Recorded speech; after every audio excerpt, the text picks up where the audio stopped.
All right, see ya. See ya.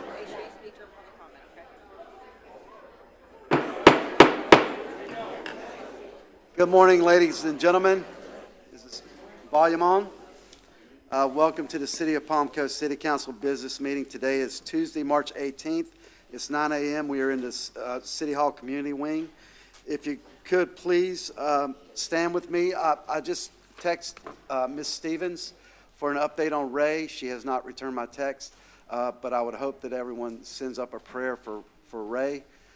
With that being said, let's stand and do the Pledge of Allegiance and a short moment of silence. Pledge allegiance to the flag of the United States of America and to the republic for which it stands, one nation, under God, indivisible, with liberty and justice for all.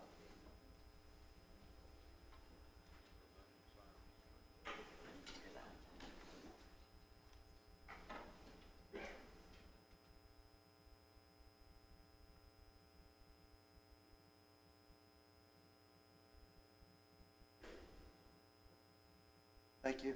Please be seated. If you haven't already done so, please silence your devices. Clerk, could you call the roll, please? Mayor Norris. Here. Vice Mayor Pontieri.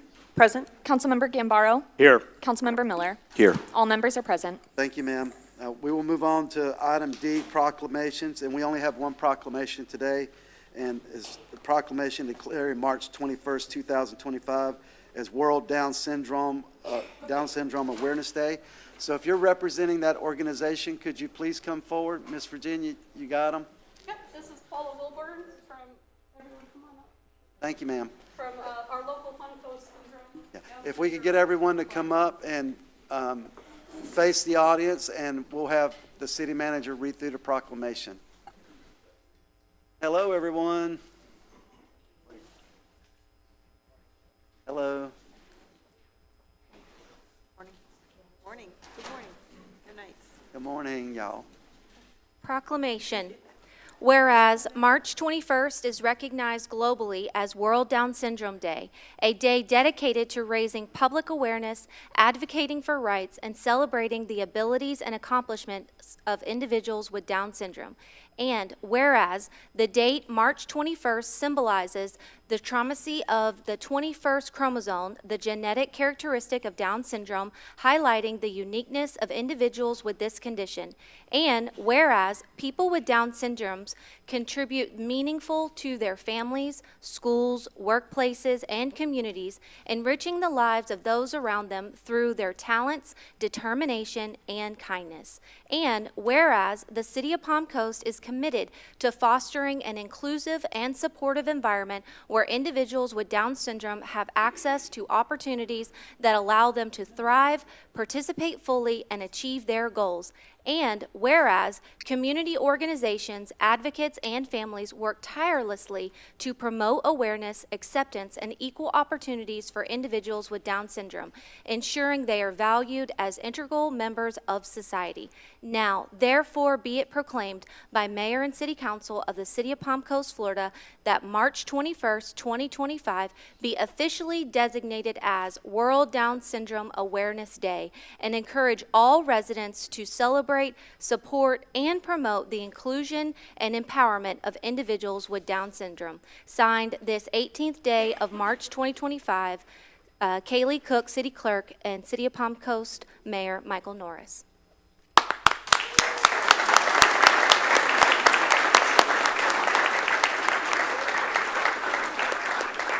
Hey, if we can get everyone to close in for a picture, and I'll present the proclamation.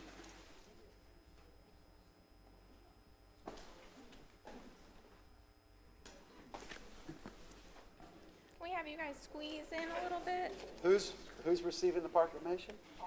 Here you go. Present it. Close in. You guys got everyone? Ready? 1, 2, 3. Good? All right, thank you, ma'am. If you'd like to say a few words, ma'am, please do. Oh, thank you. Jennifer, come on, sweetheart. Oh, you're going to stay there? Thank you, sir. Never mind. Or not.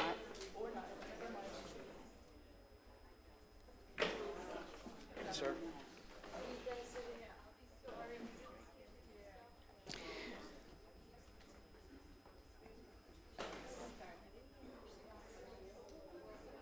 Did you give to all of them?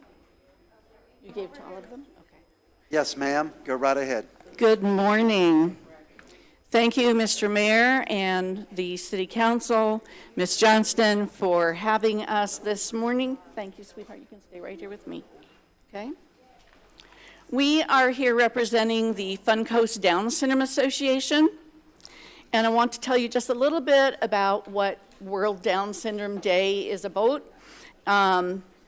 But I'm not going to, there are a lot of details I could go over to tell you more things and facts about Down syndrome, but I'm not going to bore you with all of that. We're here to declare, excuse me, World Down Syndrome Day is celebrated annually on March 21st. This globally recognized day aims to raise awareness, promote inclusion, and support the rights and well-being of individuals with Down syndrome. The date 21-3 signifies triplication of the 21st chromosome, which is characteristic of Down syndrome.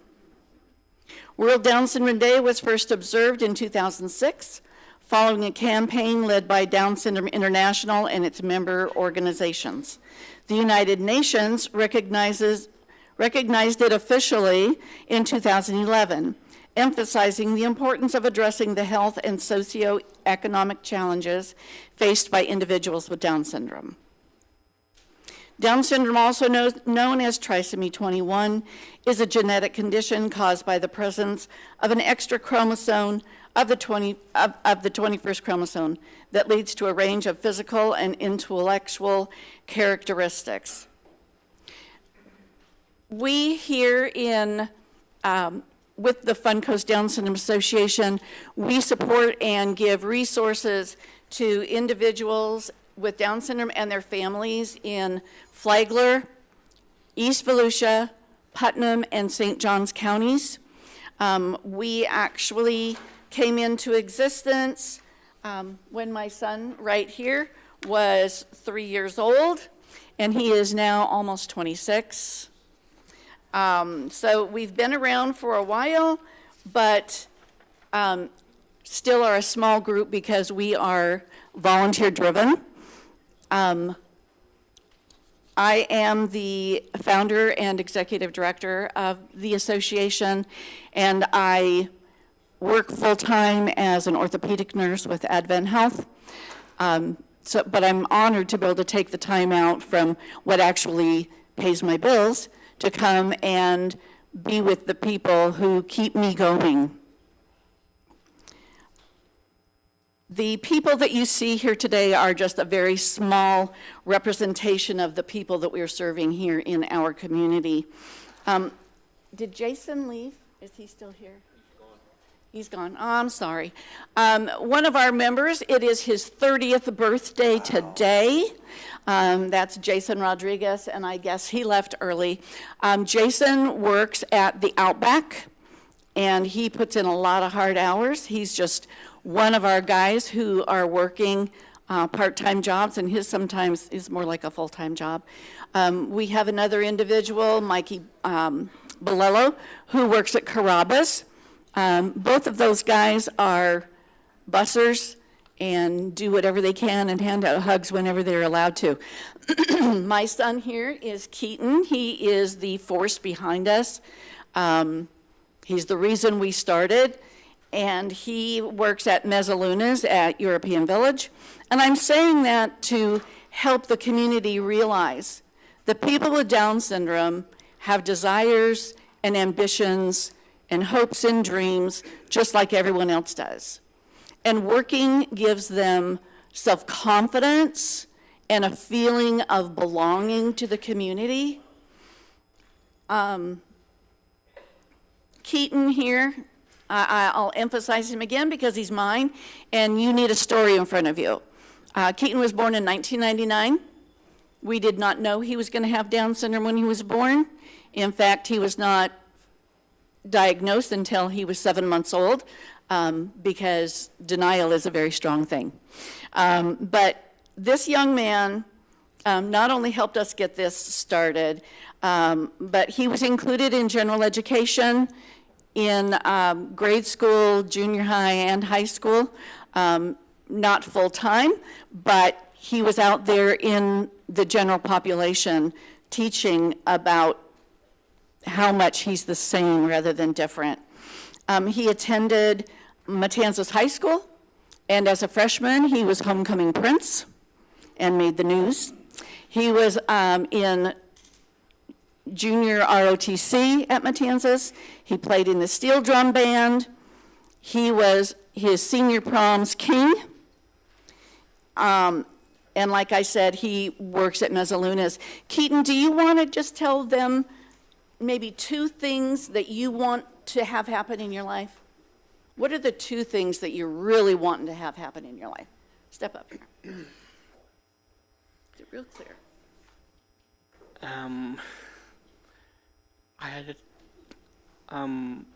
a tour shipping thing, I had a job to do, and I had a dishwasher and budget tables, other people. And he's been laid off since September, but he's going back to work hopefully very soon. What else do you want? Did Amy think I want dishwasher? No. What do you want to have happen in your life? You want to go to college? What is it you want? I did a good scholarship, and I wanted to It's okay. It's okay. thank you for the support. Thank you, and I love this woman right here. Aw, now he's gonna get mushy. I just wanted him to speak for a minute just to show you, he has dreams. He wants to go to college. We're kind of, sort of, working on that. And his biggest goal is he wants a girlfriend. Uh-oh. I hear it every day. I hear it every day. To a point where I am having to possibly put some safety features on his phone because he's been Googling how to get a girlfriend. So last night we discussed that, didn't we, bud? No more Googling girlfriends, right? Trying to teach him that that's not really safe. But I want to thank all of you because I know all of you are here just for the recognition of World Down Syndrome Day. I know that's what it's all about. There's nothing else going on, right? So we just want to thank you. Our Camp I Can Enrichment Center is located in the east lower wing of Palm Coast Praise Assembly of God in Bunnell. We have lots of social events every Friday night, with the exception of First Friday. If any of you would ever like to come out, we're there from 6 to 8. Come see what it is we actually do. Building social skills, life skills, and just having a community of friends. Thank you so much. Thank you so much, ma'am.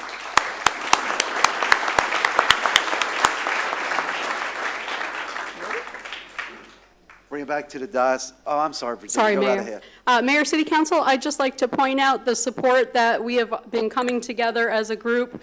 The Flagler Schools are here, Vincent's Clubhouse is here, as well as Cedar Bridge Foundation. So they're all here to support Paula, and I'm grateful all these people are here to support Paula as well. Thank you so much. Thank you, ma'am.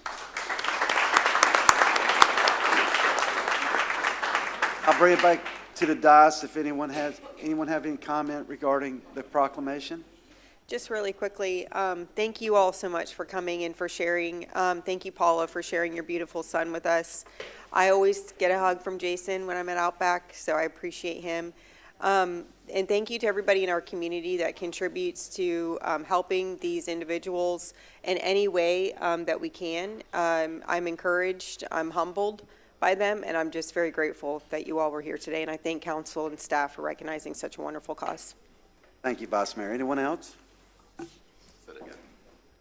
Okay, thank you very much. All right, we'll move on to public participation. Please, if you haven't already, if you're just coming in, make sure you silence your cell phone.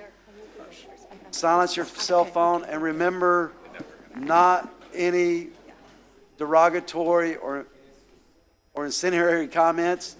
And you have 2 minutes. Please state your name for the record into the microphone, and go right ahead, Miss Celia. Please hold it down so the speakers can be heard, please. Good morning, Mayor. Thank you very much to the council also to let me speak. My name is Celia Puglisi. I live in Palm Coast since 1991, and I've seen a lot of water running under our bridges. I am here in open support of our mayor. Our mayor First Amendment, our mayor military jokes. Our mayor military jokes, like is typical in the battlefield before they go to battle, like my son was in the Navy, they joke about what is coming to be able to have the valor to battle, okay? And I am in favor of our mayor, that is the first mayor after the second mayor after the first one we had, which is really for the residents. We need our mayor in place. And the one thing that is gonna take place in 2 days at 9 a.m., I don't really understand. To me, it's like the gallows that was brought about by our appointed city councilman, that I don't understand why, in a court of law, if you have accusers, they are supposed to be present in front of the judge. How come Mr. Gambaro will be on virtual? Why is he afraid of? We are not harming anybody. We are not here to hurt anybody. We are here to defend our mayor, and we need justice. If Mr. Trump in Washington, D.C. has the right of his First Amendment to say anything he wants, so it is our mayor to say what is his First Amendment protection. And I am here, and I had to leave my husband on hospice care to be able to come here and bring this support for our mayor, because he is for us. The administrators behind us, for years, they have not been for us. Look what they did. They brought about against a cell tower 150 feet, 200 from our homes, which was already deemed no. They keep on bringing. Now they bring the naming of our community hall here that should be called Palm Coasters, because we pay for it. We force pay for it, because on a referendum, we said no yet to the city halls. We needed our utility to be taken care of, our roads to be taken care of. No, they took money from our general fund to build this city hall, and we're going to have his name here? No, we oppose that, and we are all for our mayor. Please, council, do the right thing for us. If President Trump has the rights of First Amendment, so that's our mayor, and he's fighting for us. Thank you. Thank you, ma'am. Wow, how do you follow that? Yes, sir. My name is- Hold it down, please. Let's maintain decorum in the room. Yes, sir. My name is Andy Dodzik. I've been in Palm Coast resident for about 12 years. I'm a retired consulting engineer with over 40 years' experience in working with municipalities regarding their municipal utility needs, such as planning and design of wastewater treatment plants, water and sanitary sewer systems, so I absolutely understand your circumstances. I have two issues. The first is current and future growth. The agreed order is now in place, and I would strongly encourage Palm Coast to issue a moratorium on future residential development approvals to last at least until the agreed order is lifted. Light industrial and commercial development would be exempt, in my opinion, as their impact on water and sewer utilities are much less. My reasoning is this. There are reportedly some 19,000 lots or parcels that are available or approved for connection. If this number is remotely correct, that's the equivalent to a 45,000 people increase in our population, which would generate, which again is about half of what our 2020 census is. 2020 census was something like 89,000. 45,000 would be if these 19,000 units were developed now. They would also generate about 3.5 million gallons a day of wastewater treatment to the wastewater treatment plants that have yet to be expanded. The city currently issues about 1,500 to 2,000 permits a year, so there remains plenty of work for the area home builders. My second issue is impact fees. In my opinion, impact fees are charged or implemented too late. They are charged when one seeks a building permit. They should be charged up front before the development begins. I would encourage you to consider switching to a development impact fee, which would be charged at the time a development is approved. A development impact fee is usually 2 to 5% of the total development cost. And it would be passed through by the developers through their lot sales. But the city would get the fees up front, not as they're being built. Right now, the city waits years to collect the impact fees on all approved developments. Having a future residential development moratorium would give you time to implement what would be necessary to make the development impact fee switch. And I understand you guys are between a rock and a hard place, but I believe a future residential development moratorium and a switch to a DIF are critical for the city moving forward, and in my opinion would demonstrate to your constituents that you care. Thank you, sir.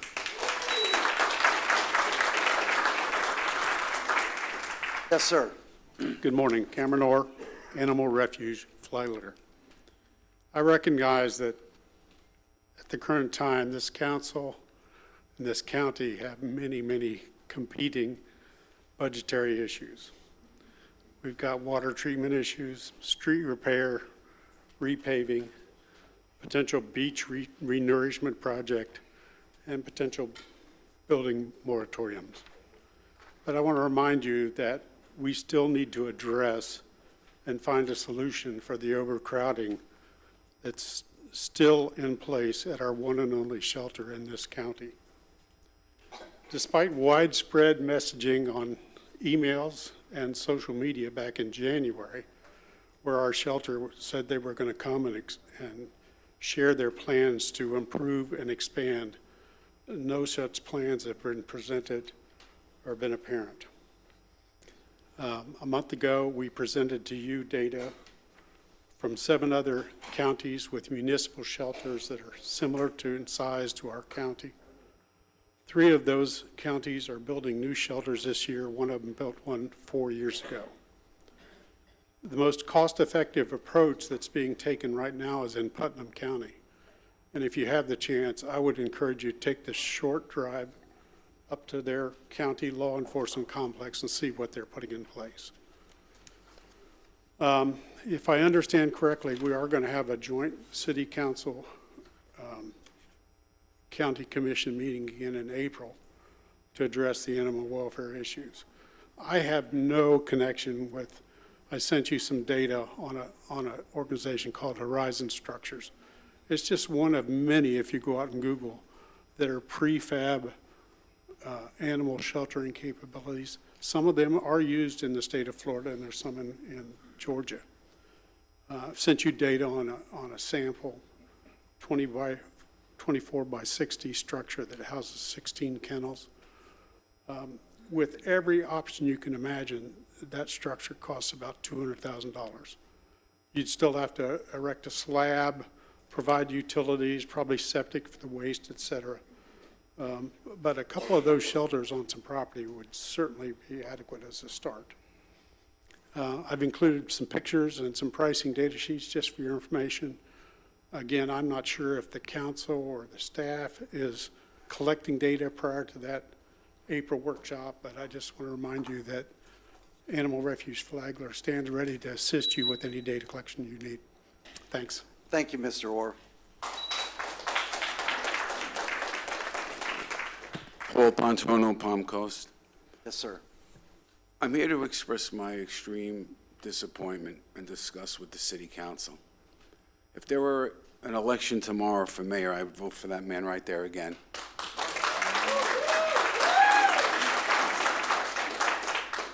I'd like to know, Mr. Gambaro, who brought these accusations to you? Are you allowed to answer? Just comments, Paul. Okay. I'd like to know, because you said it's your responsibility to bring it forward to the people. And you, Ms. Pontieri, said we're all adults up here, meaning the city council, and, you know, we need to talk about these things here. I think it was an abomination that you guys couldn't handle it behind closed doors. Why couldn't you have called a meeting with all of you together, and if you had an issue with Mayor Norris, you air it out there instead of going to the newspapers where you're going to smear this man? And again, I wasn't in that room. I don't know what he said or what was said in that room. I don't know if it was right or wrong. But to do it this way is completely wrong. And if I were Mayor Norris, I would not ever trust any of you, ever again. Because you're talking about a toxic work environment. You created the toxic work environment, okay? Maybe he's new in his job. Again, I don't know what was said, but maybe he did say something that was inappropriate. Maybe he didn't know that, okay? I just believe in giving people the benefit of the doubt. And Ms. Pontieri, I just have a little bit of an issue with you. I don't have much faith in you, and I'll tell you why. Because you seem to change your mind here and fro, which you have your right to, and everybody does with certain decisions like the moratorium. But I voted for you because one of the things that made me vote for you was you talked about your faith in God. And then last year we had the whole meeting about opening with an invocation, opening these meetings with an invocation, and you voted for a moment of silence. That's not standing in the gap for God. I'm sorry, because you probably felt, well, this is the safest thing to do. Moment of silence is nice, but that's not a blessing over the meeting and a prayer so that you folks can make the right decisions and the right choices, whether it's here or whether it's in another room where you could have talked this out with Mayor Norris. So I'm just disgusted. And anybody who's up here now, I won't vote for you again. And you were appointed, weren't you, Mr. Gambaro? You were appointed. And you dissented that he was appointed. So, or the nomination, you dissented against it. So, you guys all need to look in your own eyes, the beam in your own eyes, before you look at the speck in somebody else's eye. Thank you. Thank you, sir.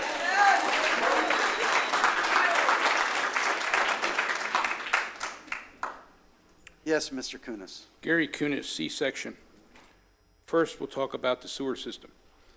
Mr. Dennis McDonald uncovered 15 years ago there are 1,600 manhole covers that are not waterproofed.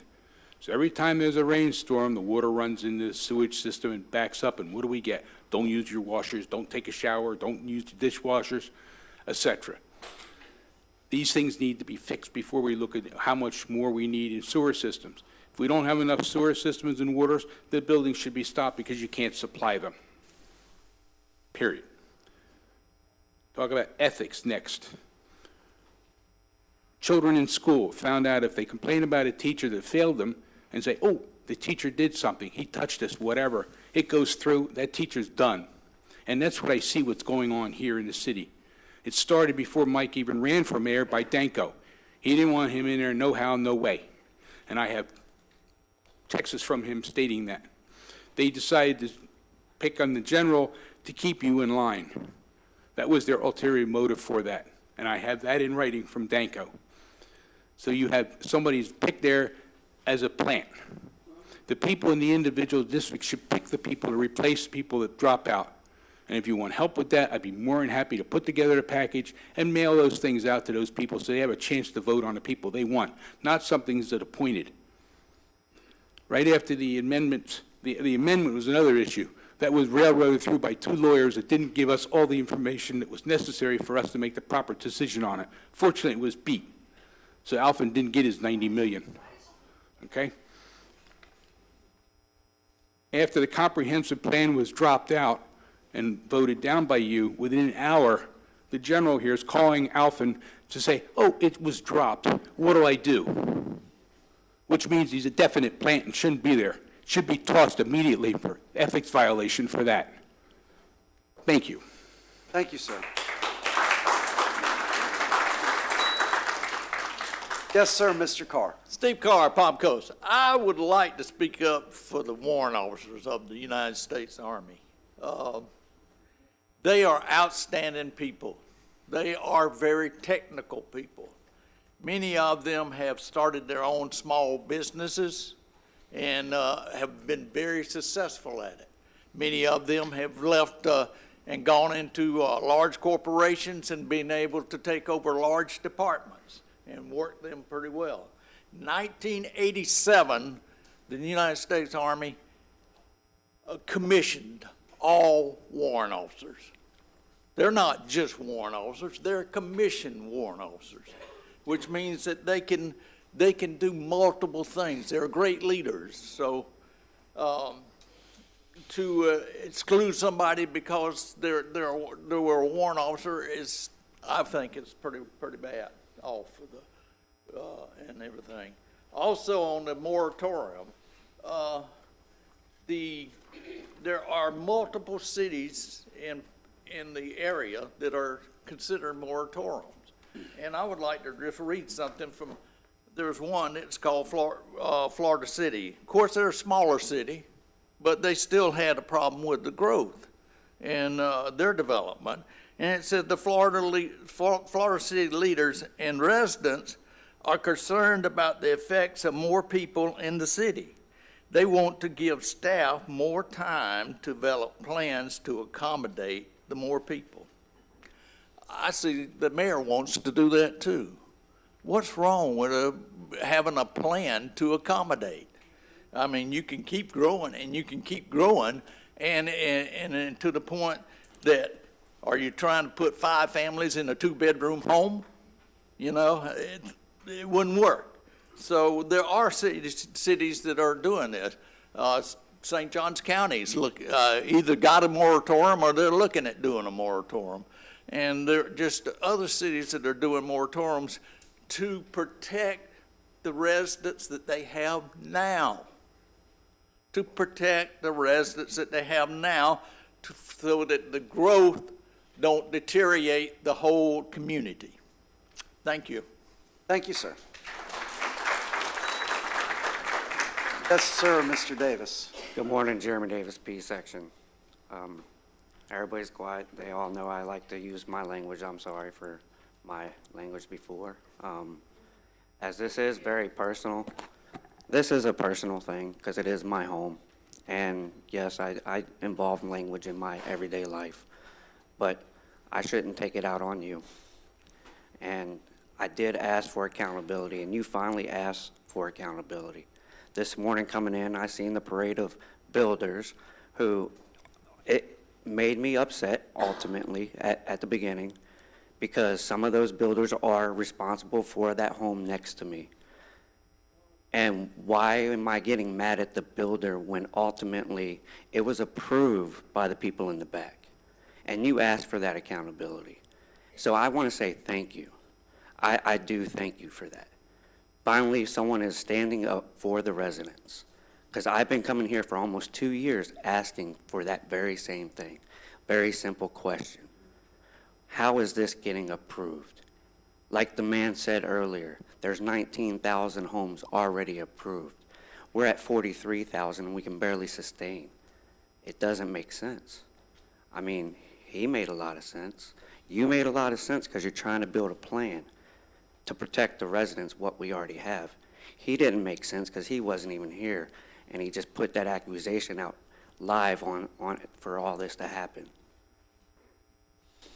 So I'm going to reserve a lot of my feelings and try to do the respectful thing, because I do pay attention to everything that goes on in this city.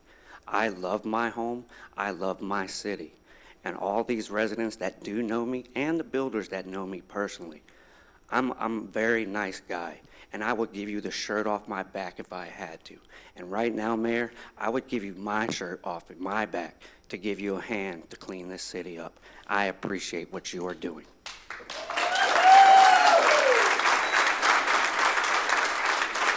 Yes, ma'am, Ms. Perkins. Good morning. First, I'd like to know who authorized in this city the propaganda tour on the radio, bringing Mr. Cote and Mr. DiLorenzo to try to gaslight us into thinking that the reason why the water rates need to go up is because of construction increases. We know it's not that. It's because of, and it's really sad that the developers are demonized, because it's not their fault either. It's the fault of our city who mismanaged our money. The money that we paid for all the water rates all these years and all these fees, the stormwater maintenance fee, which I've lived here over 15 years and I've seen roads that never had any swale maintenance at all. What happened? And you guys kept approving variances and whatnot, and it's not any of you guys, but the past city councils, and it started within the city, various departments approving it. This needs to be cleaned up. But who did this propaganda tour to try to tell us it's because of construction increase? It's because of mismanagement of money and planning. And you guys know that. And you better get to the bottom of it, because we're fed up. If we have to live within our means, you guys need to live in your means. We expect you guys to budget and cut, make some cuts. Show us what you're doing. Lastly, I find it quite ironic, very ironic, the three people that sat on this city council that were all up for re-election installed someone on this council that we all voted them out. We all voted them out. We did not want them again. We didn't want Alfin. We didn't want Danko. We did not want Cluthus. Yet they chose to take our right to choose a city council member and installed someone. And that someone had the audacity to go after the person that the city did choose, which was our mayor. How ironic is that?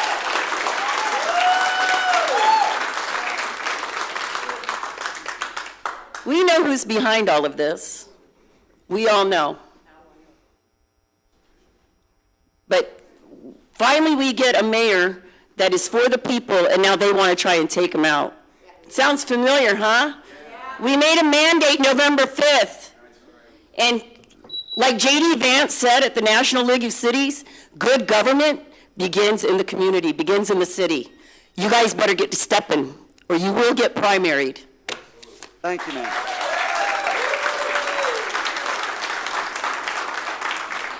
Good morning. My name is George Hans, 35-year resident, served as Hold it down, please. Palm Coast City representative at the county level for 24 years and 2 years on the Palm Coast Service District. I know the history of what's happened. When I retired approximately 9 years ago, the population has exploded to some 30,000 more people approximately. And what I'm here to say is, when the city first started, the city founding fathers had it set up where there would be road repaving of every residential street within 5 years. That funding has went elsewhere. I don't know where. Now I'll touch a moment on the moratorium. Sometimes they work, sometimes they don't. The main thing is, in Flagler County, we assured the residents that we would make growth pay for itself. Any development that came in, they had to pay for the additional water supply, additional improvements, sheriff's department, parks and recreation, as far as impact fees, and everything was paid by the developer. Now it seems like the developments are approved and the developers are having a field day with the city, in my opinion, because they're not paying for the growth. And in turn, the city council is being recommended that they just keep raising the price of water, and they keep raising the price of upkeep and maintenance, and the city should just be paying for maintenance that the developer had paid for up front. One classic example is Hammock Beach Hotel, condominiums, and golf course. The county worked with them for many, many, many months, and the city, or correction, the county actually received $2.5 million from the developer for park improvements. The developer paid for the property and built a fire station with a hook and ladder truck and repaved 16th Road all at the cost of the developer. And, it's just that we have to have development has to pay for itself. And, with having 3 minutes to talk, I'd like to debate anyone on the history of Flagler County, and my heart and soul went into the time I served, and I'm only here today because I just felt the need to express the fact that the residents shouldn't be footing the bill for additional utilities. ITT sold that utility, and 5 years later, the people they sold it to, Florida Water and others, a consortium, they, in my opinion, paid over $40 million more for that utility than ITT sold it for 5 years previous. And that's a fact. So anyway, my time is up, but I thank you for my 3 minutes. I'll just mention to you people on this console that next time you have a disagreement with your spouse, you tell them they have 3 minutes to respond. Thank you. Thank you, George.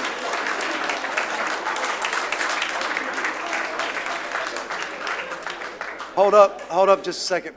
Bruce, Jeannie, you're going to have to be the last public comment because we're only allowed 30 minutes, okay? For the initial public comment. Good morning, Council. Yes, I want sir. to talk about a couple of things, and I'll try to do this as quickly as possible. Any interest of concerning of raising the water rates, people can't afford it. 30% senior citizens in these people who are retired from business, well over 65.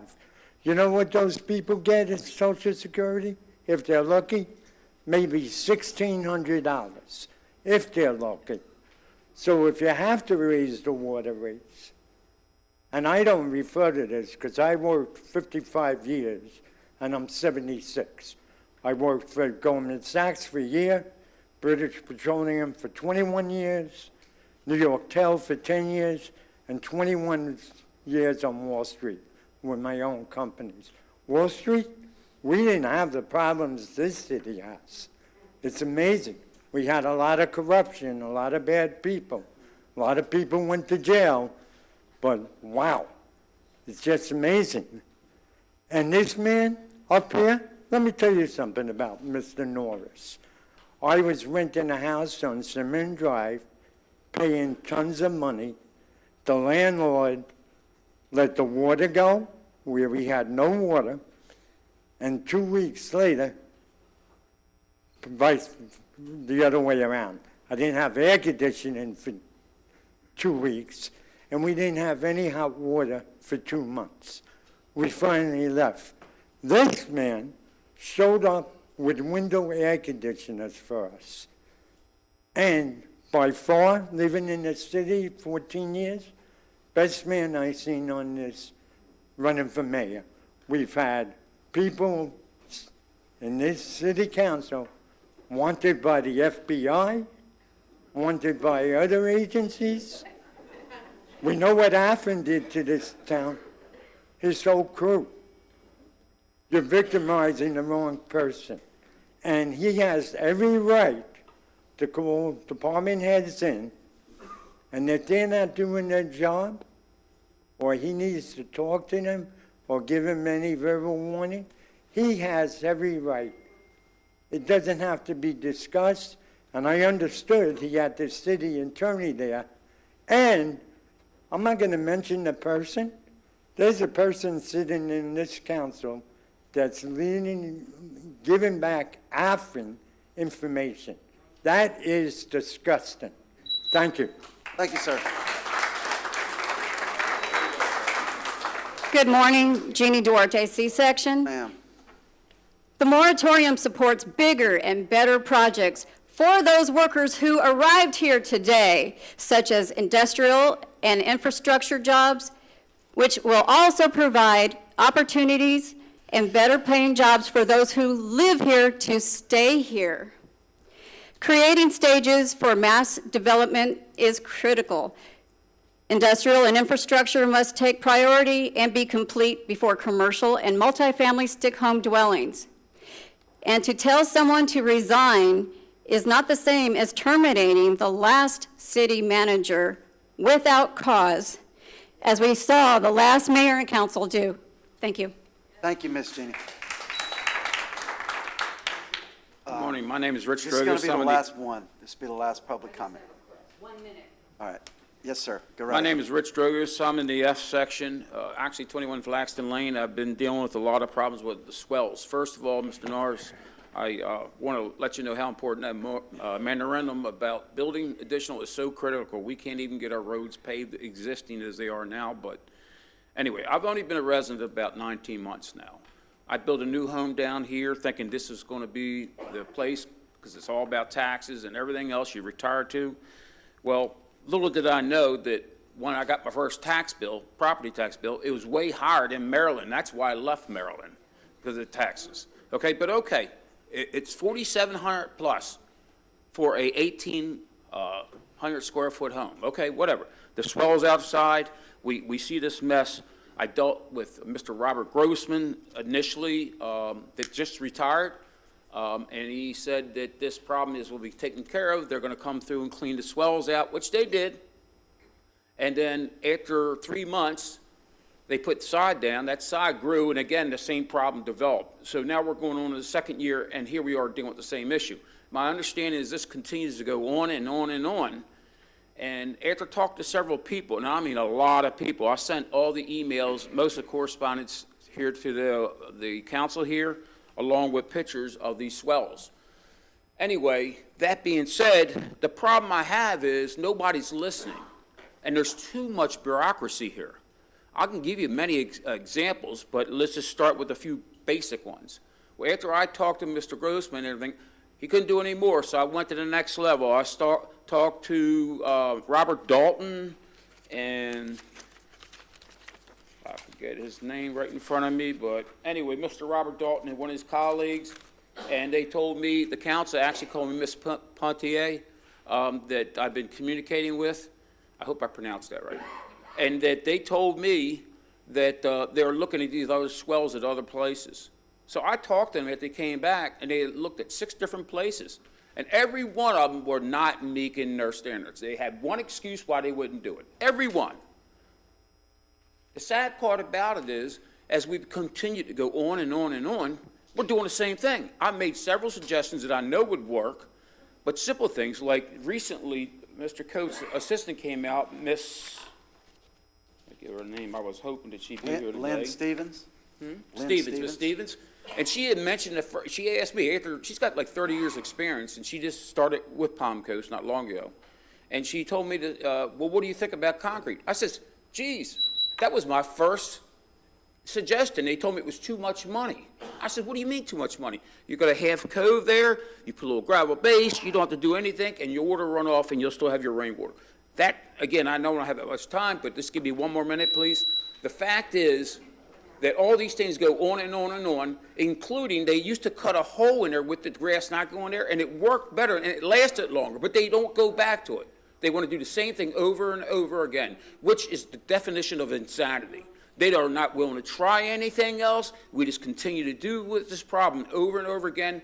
And now they want to ask for more tax dollars and more money for these swells, the water and sewage. Are they crazy? I mean, this is nuts. All right, thank you, sir. You know that sign out there, Doge?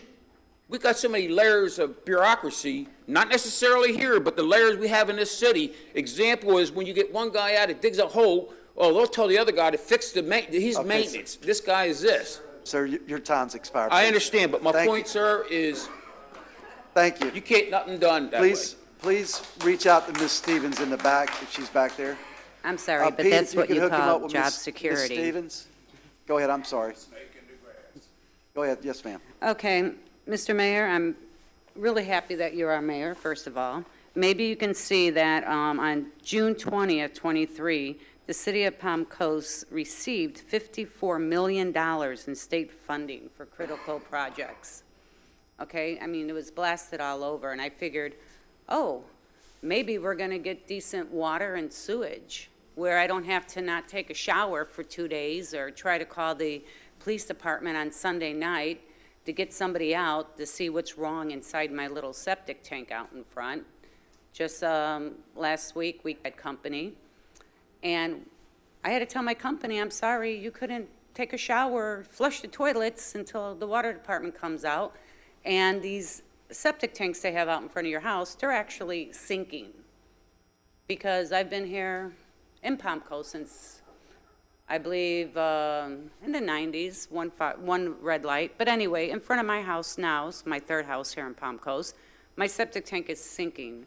Instead of coming out and fixing the septic tank, they just put a sleeve over the neck of it so the water and dirt don't fill it up, because that's what's happened to it. And so my question is, when these things start to sink so much and they start breaking pipes, who's responsible? Am I going to have to pay for the city's, broken pipes to my house on that? And another thing, I hear on Facebook and everywhere else, we're following ITTs, this charter. Well, you know what? ITT does not own Palm Coast anymore. The citizens of Palm Coast own Palm Coast. I think it's about time we change the charter. We need to change the charter to make it updated to where it fits the city residents who pay for the city. We pay your salaries, we pay for everything here. So we should have a say on who's sitting on city council. No one should be selected, everyone should be elected. Because I've been here, like I said, a long time. You start looking into all these employees of the city of Palm Coast, they're all somebody's cousin, relative of somehow, okay? We go back far. Everybody hired somebody. They'll put out a little list, they're hiring somebody, and next thing you know, the job is filled. With who?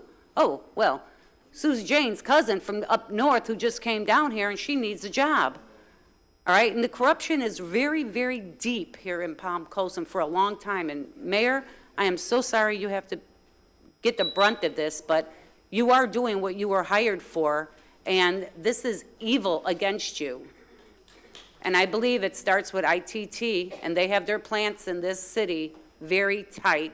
Look at all the kickbacks. Melissa Holland gets it from Palm Coast Connect. Still, every time you renew a contract or a new employee, join Palm Coast Connect. Why? Melissa Holland still gets a part of that commission every time someone joins.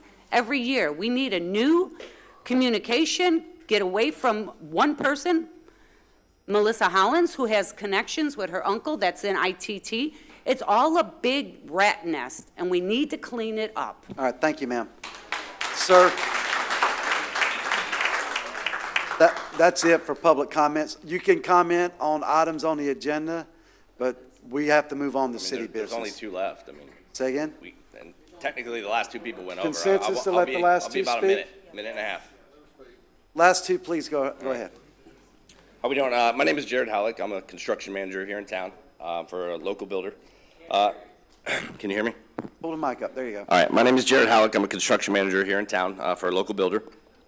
I'm here today because I cannot, in good conscience, stand by while this council considers a building moratorium, a decision that is not only short-sighted, but fundamentally damaging to our local economy, workforce, and families.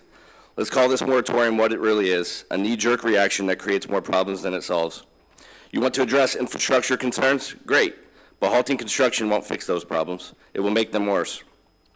You want to control growth? Stopping new builds won't stop people from moving here. It will just drive up housing prices, making it impossible for working-class families to buy a home. This isn't a solution, it's a roadblock, and a poorly thought-out one at that.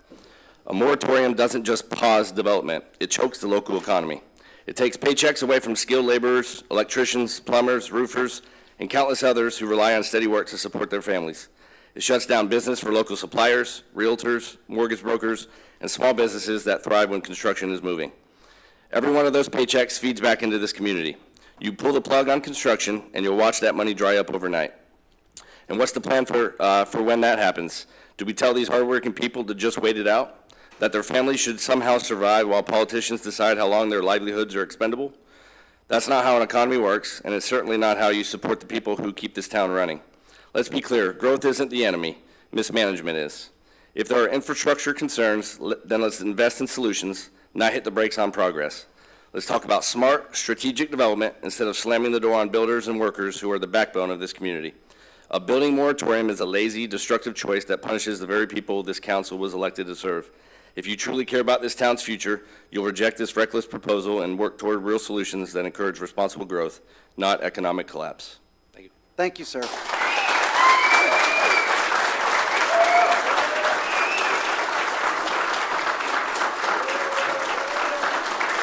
Okay.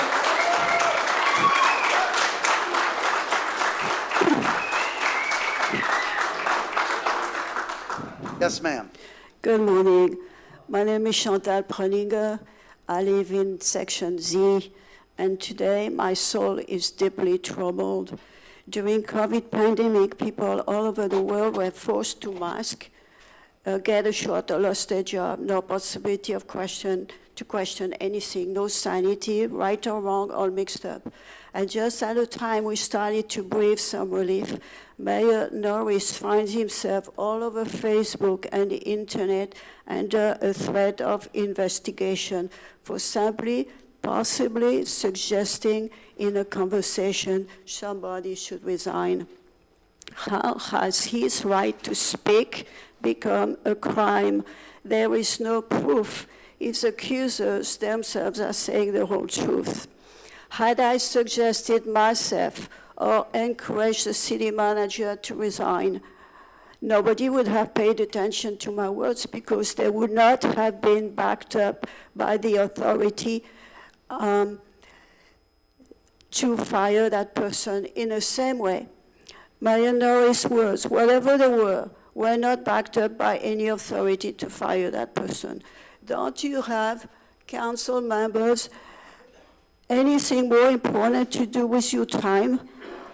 I know what needs to be investigated is the past finances of the city. We need not spend time and money on a witch hunt, but rather do a forensic audit of the books.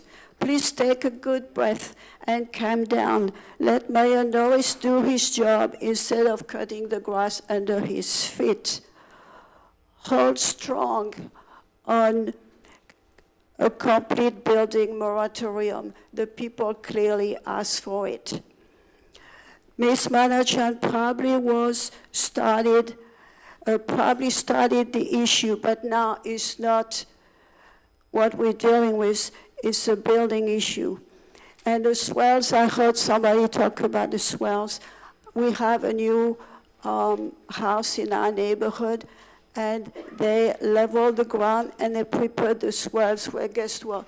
The swells are already flooded when it rains, so they can put the grass. It's still going to be flooded. What is going on here?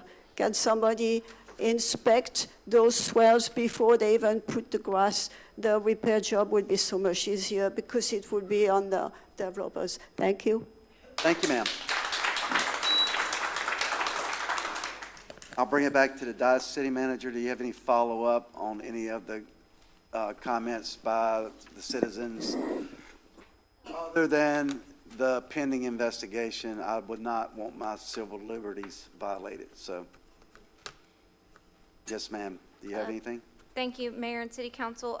Just to confirm, Mr. Orr from ARF, the joint city-county meeting is scheduled for April 29th in the afternoon at 1 p.m. regarding that topic.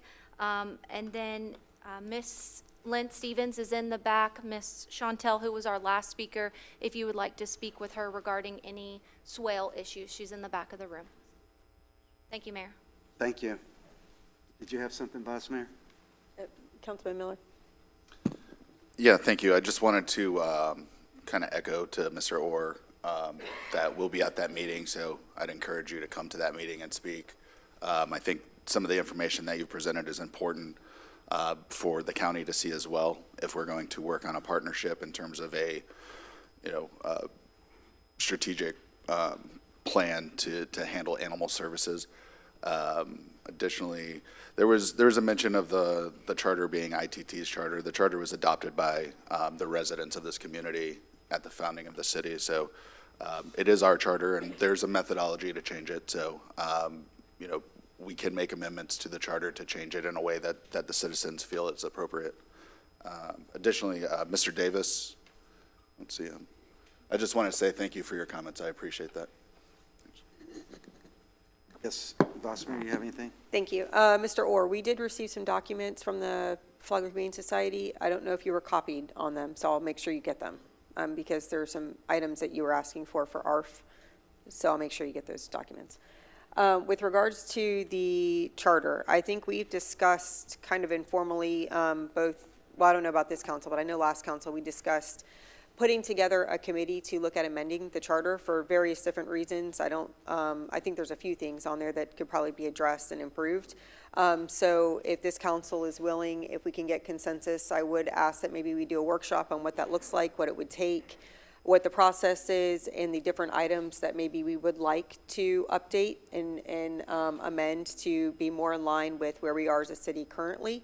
I would be more than amenable to that. So I think we need to workshop that and then figure out what that process looks like during that workshop. City Manager, when are we due for the next city charter review? Do you have that off the top of your head? Yes, it's outlined in your charter, sir. In general provisions, there is a schedule that it has to be done no later than April 1st of 2028, and at a minimum every 10 years. And it does call out a specific process of how the Charter Review Committee is established. So it just has to be done before 2028. Thank you, ma'am. Can I add to that a little bit, Mr. Mayor? So also part of that, and City Manager can correct me if I'm wrong, is that amendments would have to be part of a regularly scheduled election. Is that correct? Yes, sir. So if you wanted to do a charter review committee, that committee establishment is in your charter, and then it has to be formed by November of this calendar year, and then their work has to be done by April to make it into any changes in the 26th election. So, yeah, so if we have an interest in getting that done sooner rather than later, we kind of have a timeline of November and April 1st, I believe, to kind of finalize those recommendations from the committee to the council. Thank you. Councilman Gambaro? Thank you, Mr. Mayor. Mr. Duffy, can you share with the residents the next steps in the investigation, please? We're not, that's not it. That's not on the agenda. Let me, Mr. Mayor, so I was going to update that at my attorney comment time, if the council wants me to do that now, or wait till, that's up to this council. We'll wait. Well, I'm consensus, we'll wait till the end. Anyone else have a problem with that? We got city business to get to. I would like an answer. Do we have consensus to look at the charter? I have no problem with that. Yeah, I'm good. Oh, okay. Work that out. We Great. can work that out. Thank you. Is that all you had, Councilman? Okay. Mine? I thought I was loud enough, Steve. I'm going to read a statement, and then we'll move on to city business, okay? I said, I would like to take this moment to personally apologize to the residents of Palm Coast for the spectacle that they experienced last Tuesday evening, a spectacle that has tainted the hiring process of the next city manager for partisan reasons. I'd also like to personally apologize to Mr. Lee Uresti for the denigration of his military service and professional accomplishments as a GS-13 civil employee while serving as a camp director on the island of Okinawa for the United States Marine Corps by an illegally appointed and unelected REMF. Sir, your greatest obstacle during our city's hiring process was serving as my boss during my tour in Okinawa. And for this, I am truly apologize on behalf of the residents of Palm Coast.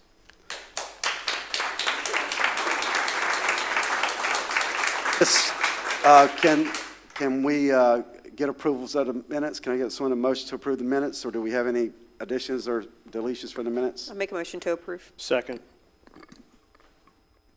Call the vote, or I'm in favor. You in favor, Mr. Ty Miller? You good? Okay, we're good. Are we good? All right, thank you. Okay, we'll move on to item G, ordinance of the second read. Before that, please, Vice Mayor. I move to place a growth moratorium on on residential construction in the city of Palm Coast. This would not apply to any commercial business or industrial construction. The infrastructure is currently not in place to support future residential growth at this time, specifically our freshwater production capability and wastewater treatment systems. Again, my motion would be to adopt an ordinance enacting a residential construction and growth moratorium for a date uncertain to be reviewed annually to determine the continued necessity of this ordinance. Can I get a second? See no second, the motion dies.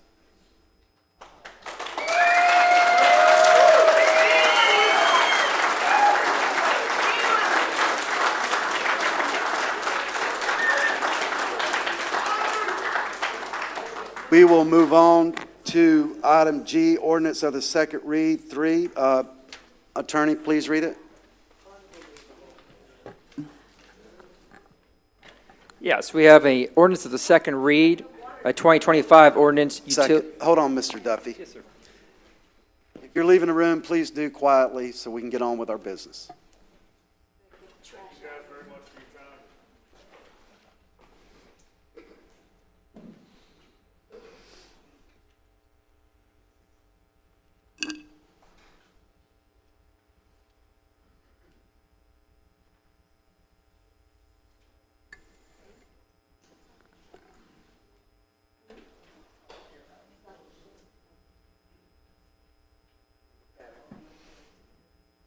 Is that it?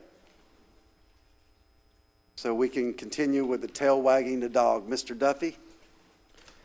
Yes, we have an ordinance of the second read, ordinance 2025 utility rate amendment. Thank you, sir.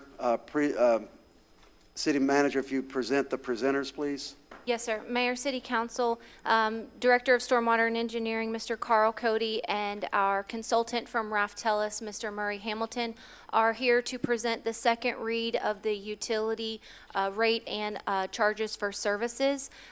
As you recall, we discussed this at your last workshop. You gave us additional direction to look into various scenarios to eliminate the second bond. So we're going to review high level the first round of recommendations and then what the plan was done to modify eliminating the second bond, which also eliminated some of those projects as well. So Carl's here to present that information. Good morning, Carl. Good morning, Murray. I'm sorry you have to be back here, sir, but continue on, please.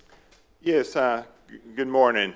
Before we get started discussing the rates and charges for today, I just wanted to remind everyone that utility impact fees have already been increased per City Council approval last year that took effect May 1st of 2024, and per state statute, these fees cannot be increased again until May 1st of 2028.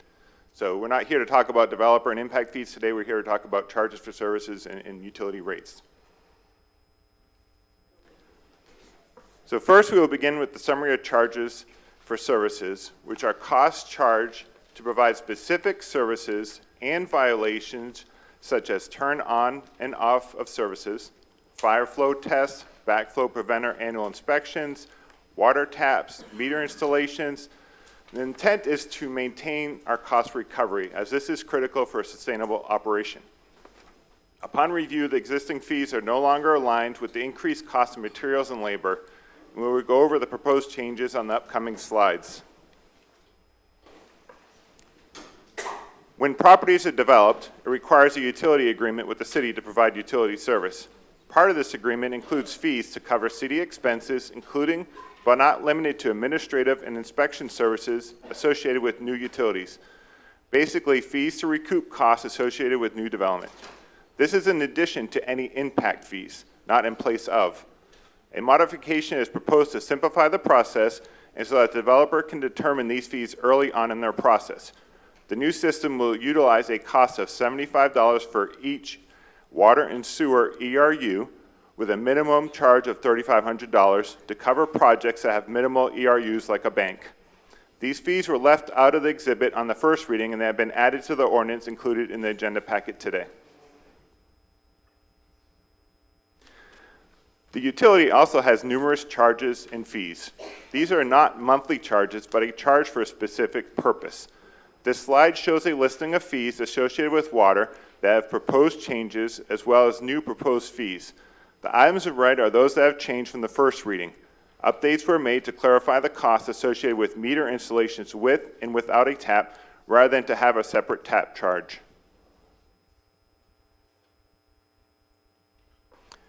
This slide shows a listing of fees associated with wastewater, reclaimed water, and industrial wastewater pretreatment that have proposed changes as well as new proposed fees. The recommendation is to have the updated charges for services become effective April 1st, 2025, that include an annual consumer price index adjustment of up to 3% if the city manager or designee determines that an increase in fees is necessary based on the cost increase to the city for materials, equipment, and services. Fees should be reviewed by city staff annually, as well as every 5+ years as part of the comprehensive rate study. Now we'll discuss utility rates. So utility rates are used to maintain services and to ensure there are revenues to satisfy and support the operation, maintenance, regulatory, and compliance requirements, and to provide upgrades of the utility. These are typically reviewed every 3 to 5 years when impact fees are reviewed. Rates fund infrastructure costs that include items such as construction, maintenance, and repair of treatment facilities, pipelines, pumping stations, and building and site components.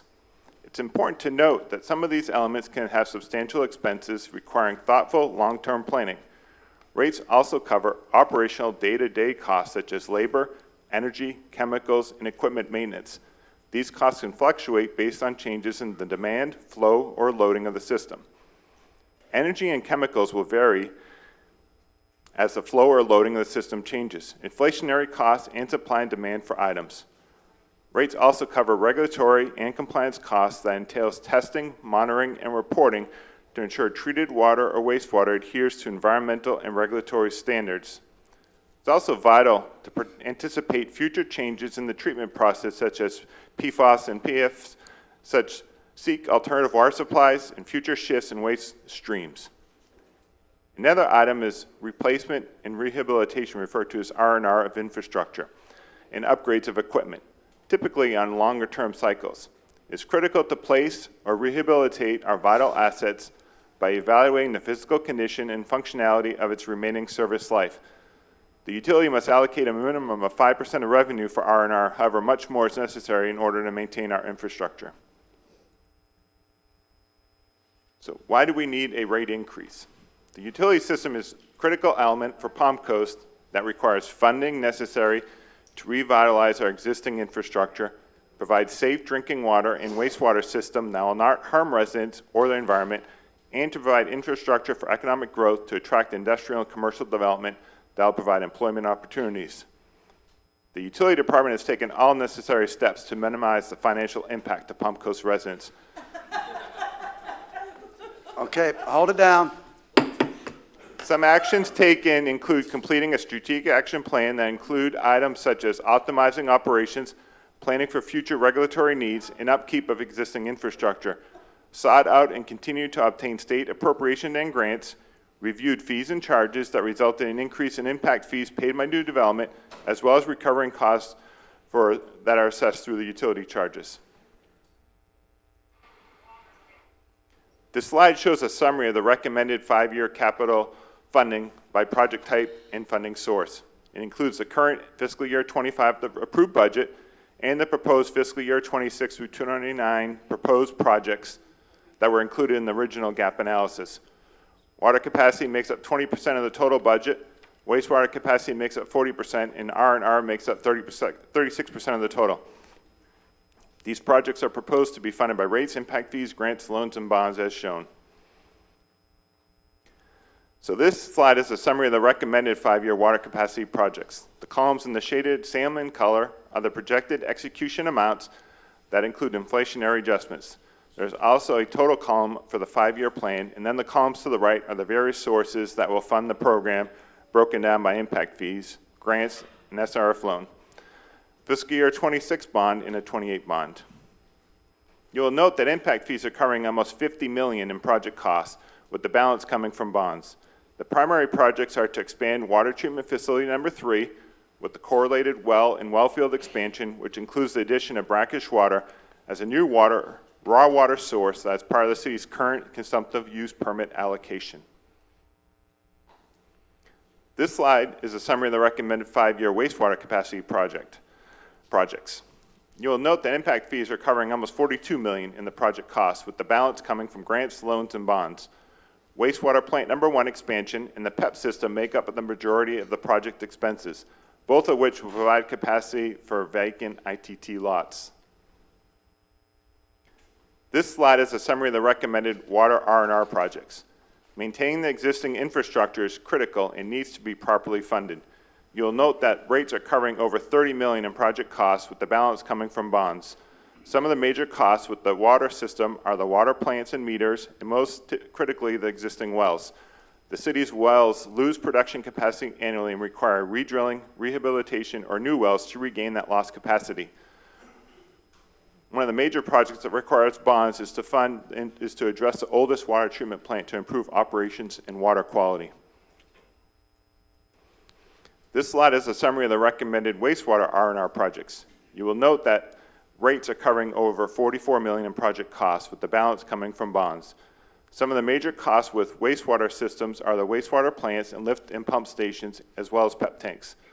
One of the major projects is to address the oldest wastewater treatment plant that has aging infrastructure, as well as converting it to the treatment process to advanced waste treatment so that it can be integrated with the new plant expansion project and comply with upcoming regulations.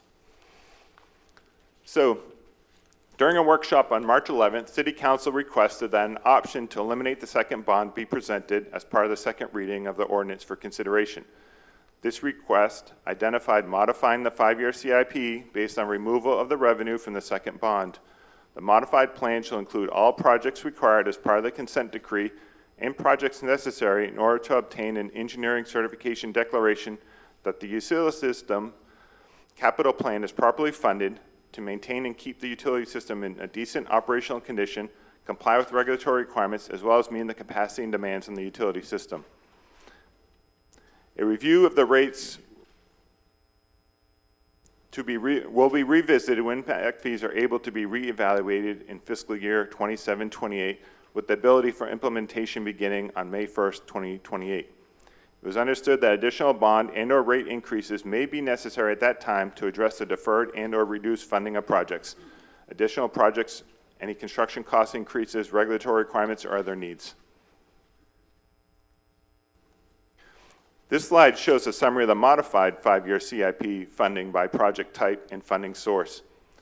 It includes the current fiscal year 25 approved budget and the proposed 26 to 29 proposed projects that were included in the modified gap analysis study. Water capacity makes up 20% of the total budget, wastewater makes up 55%, and R&R makes up 24% of the total. These projects are proposed to be funded by rates, impact fees, grant, loan, and a single bond as shown. So this slide is a summary of the modified 5-year water capacity projects. You'll note that impact fees are covering more than half of the total cost at almost $57 million, with the balance coming from a bond.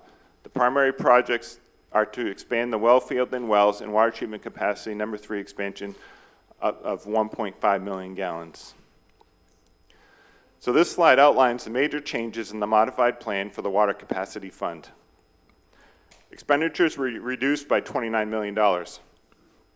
So which projects were delayed or were the reductions in? The construction of 1.5 million brackish water expansion at wastewater treatment plant 3 was removed from the 5-year plan, as well as the brackish wells and raw water mains associated with providing the source water for that expansion. Potential impacts. Approval to modify the city's consumptive use permit to increase freshwater allocation may not be approved due to the delay of utilizing current allocated brackish water. Cost of construction will most likely increase. FDEP requirement for daily peak flow may be exceeded without the expansion, and wells, especially during high use and drought conditions. Water pressure may have to be reduced to accommodate demand during peak use, which can impact fire service and level of service demand issues. Future bond may still be necessary if impact fees cannot fully fund the project. Mr. Cote, Yes. Can you walk us through the risks that you're laying out here, potential impacts and concerns? So the approval to modify the city consumptive use permit to increase freshwater allocations may not be approved due to the delay of utilizing current allocated brackish water. Can you expand on that? What does that mean? So the city currently has a consumptive use permit with the St. Johns River Water Management District, and there's 3 raw water sources. We have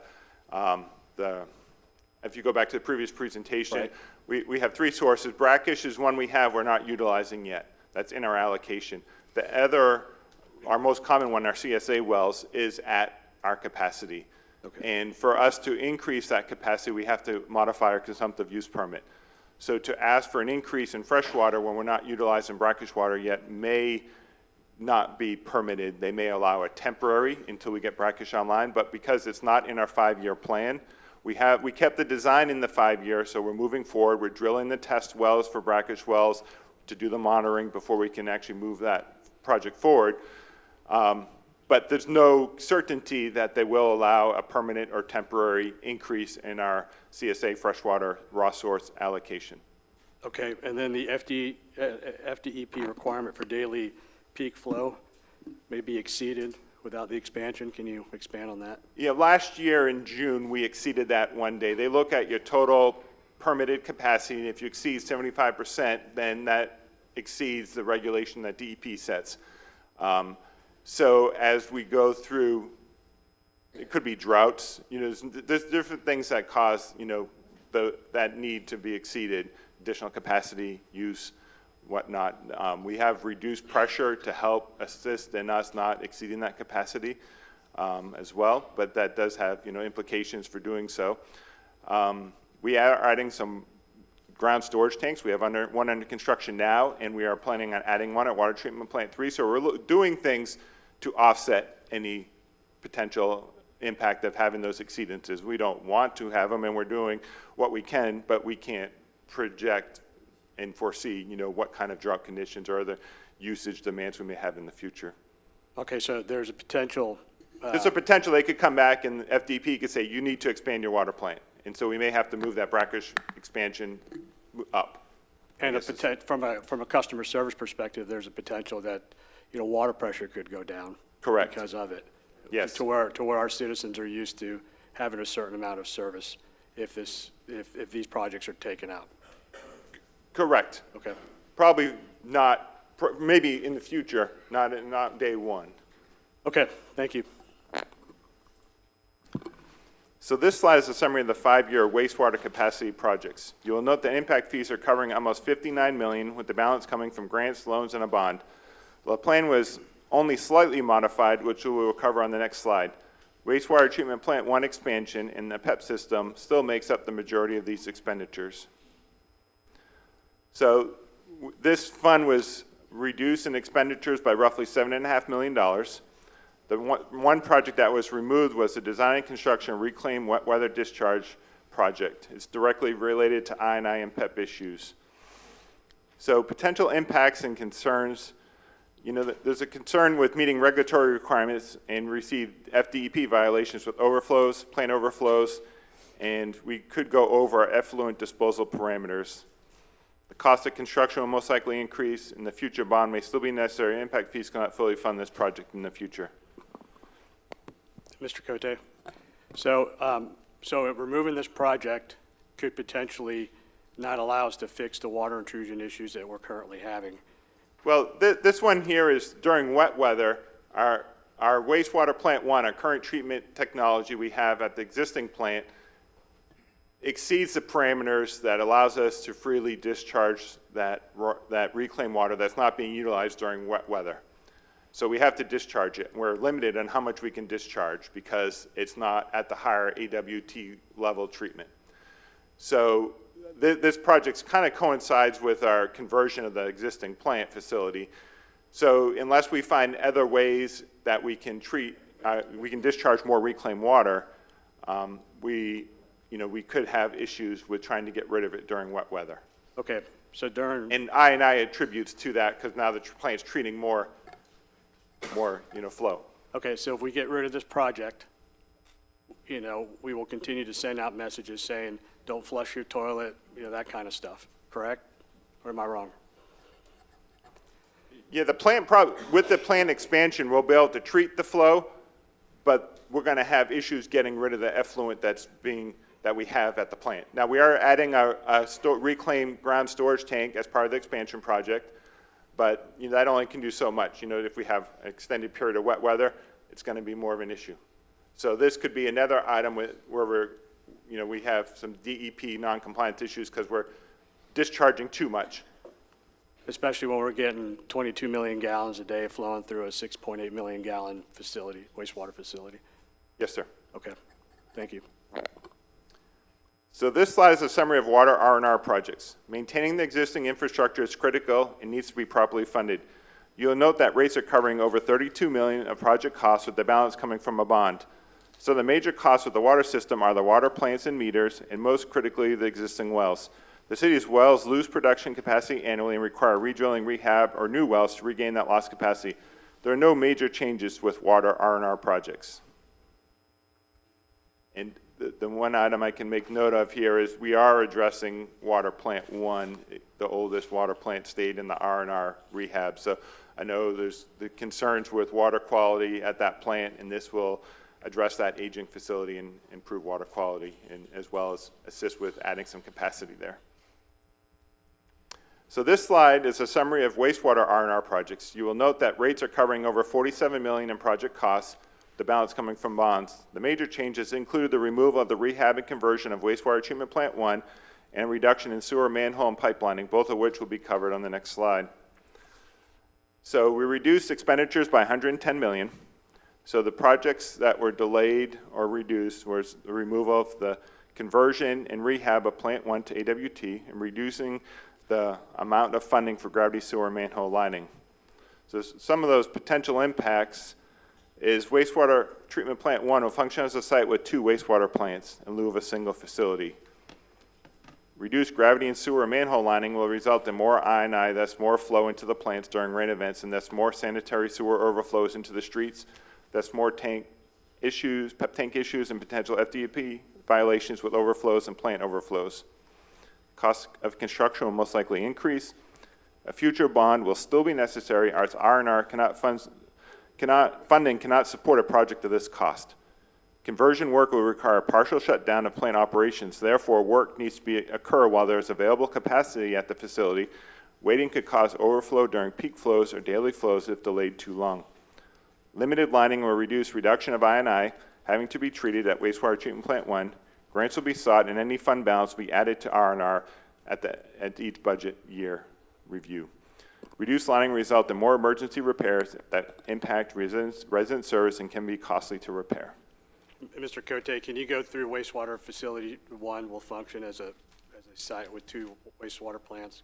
Can you just?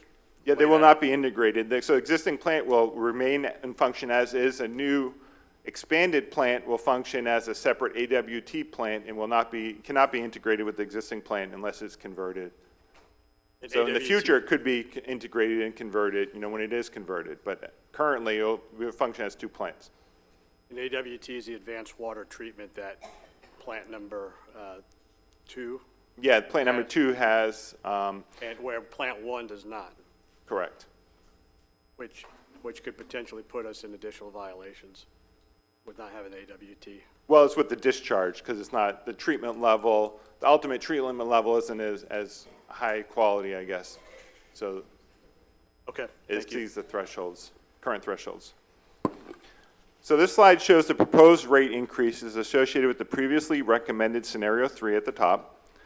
The slide provides 2 rate options to fund the modified plan that removed the second bond. The first option to fund the modified plan proposes an 8% increase in April 1st of 2025 and October 1st of 2025, with the future annual rate adjustments beginning October 1st, 2026, utilizing the U.S. CPI for water and sewer maintenance services index of 4%, whichever is greater. The second option proposes a 7% increase on April 1st of 2025 and October 1st, 2025, with 5% increases on October 1st, 2026 and 27, with future annual rate adjustments beginning October 1st, 2028, utilizing the US CPI Water and Sewer Maintenance Services Index, or 4%, whichever is greater. This slide also shows two sets of typical utility customers, one that utilizes 2,500 gallons a month and one that utilizes 4,000 gallons a month for each of the options shown. And I can pause here for a moment if you have questions about this slide or questions for Murray and how the numbers were calculated. Mr. Cote, I do. So on modified plan option A, it shows a CPI starting in FY27, the Consumer Price Index. Would that require a new study? No. It would not require a new study? At that point, as we look at, or at what point do we start, will we have to do a study to work towards the second bond?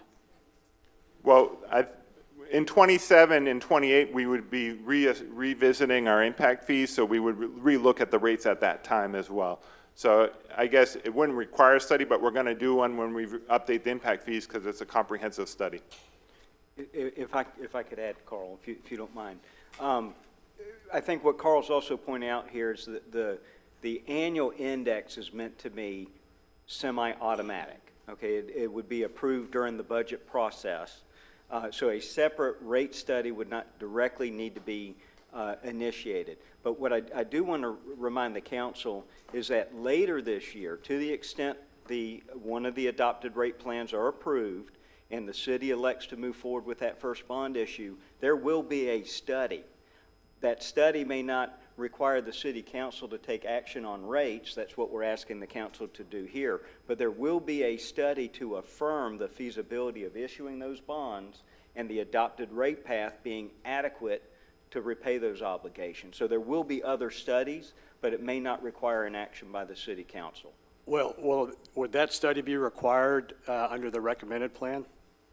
Absolutely. Okay. For the purposes of issuing the bonds, and I do think Carl has a slide here that readdresses what that process looks like. But the city council may remember we talked about a financing team, right, and so forth. And one of those governing documents would be a financial feasibility report, and most likely also an engineering feasibility report as well.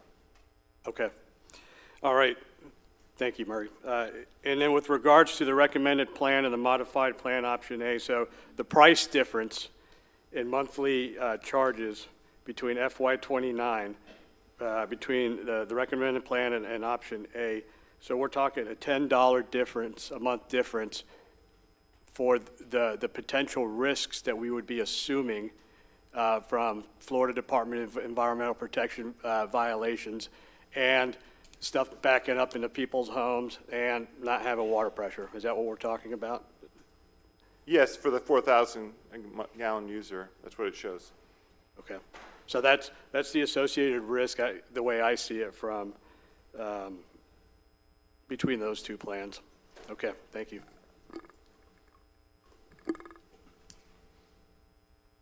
So just to cover what council's action for today, we would be here today to adopt an ordinance related to the utility rates and charges with either Exhibit A or Modified Plan A or Plan Exhibit B for the charges, as well as revised Exhibit B, which shows the chart, the updated charges that were noted in the presentation.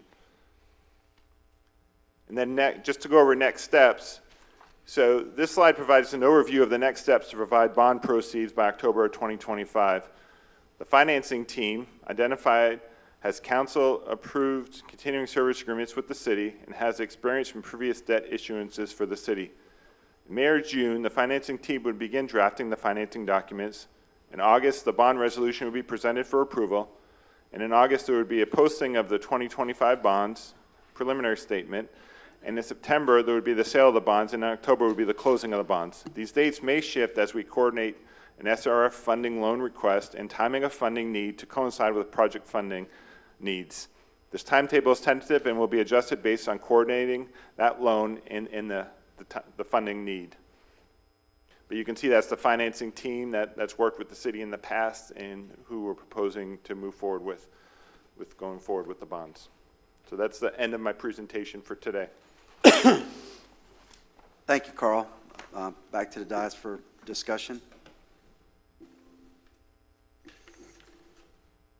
Do you want to kick us off, or do you want me to? Well, I was going to kick us off by inviting you to talk. So specifically, I think that, the last time we met and talked about this, we're trying to find a way to find a compromise that gets, some things started, if we're not willing to bite off the whole thing. I still, I believe that the original plan presented is the best plan and will cost us the least money in the long run. But in the interest of trying to find a way through this and meet a compromise, I certainly want to hear your thoughts on that, Vice Mayor. Okay, thank you. I have a lot of thoughts. I'm going to try to articulate them in a certain order to kind of lay out the history of how we got here. So last year, the utility rate first came before us. It came to our attention that a lot of fees that should have been charged and that are standard in other municipalities and counties were not being charged. It came to my attention that the impact fees that could have been charged over the years have not been charged. So we as City Council last year did adopt 2 years ago. 2 years. Would have been, yeah, 2 years ago. 2003, November 2003. 2023. So a year and a half ago. So we adopted the highest impact fees possible that the state allows. We did not at that time choose to increase the rates. So here we are looking at the rates again. The first plan that came to us increased rates over this period of time by $329.82. And my issues with that plan are that it was my opinion that things were drastically missed in the 2018 rate study. And those fees that we should have been charging, we were losing $2.9 million just last year on miscellaneous connection fees and things of that nature. So it's my opinion that while a lot of these increases and the upgrades that we're needing to see, the maintenance that we're needing to see, and despite a comment earlier, the rate of construction has increased. We know that across the board. That is not, the price of everything is increased, including the price to run the city. So with all of that, it was my opinion that the full cost to upgrade this facility should not fall on the back of our residents, because it wasn't our residents that came up with the 2018 utility plan. It wasn't our residents that chose not to impose miscellaneous charges and fees, losing us up to $2.9 million a year. It wasn't our residents that approved variances, increasing density and converting commercial property to residential property, when now here we are needing industrial and commercial property. Our residents didn't make those decisions. So it was my opinion that the cost of those increases should not fall on our residents. We then asked staff to go back, along with our consultant, Murray, and look for alternatives. That alternative requires us to remove some of the utility projects that in a utopian society and world we would have, Councilman Gumbaro. Of course, we want all of these things. Just like when every single one of the people in front of us are at the grocery store, they want the prime rib, not the $6 sirloin. So we have to adjust. We have to make decisions where we make cuts. And unfortunately, that required staff to go back and say, we do have this DEP agreement. We know that there are, in fact, things that we have to do to improve our system, and that we should do to improve our system, because we are stopping economic development from really taking off in our community because we don't have water.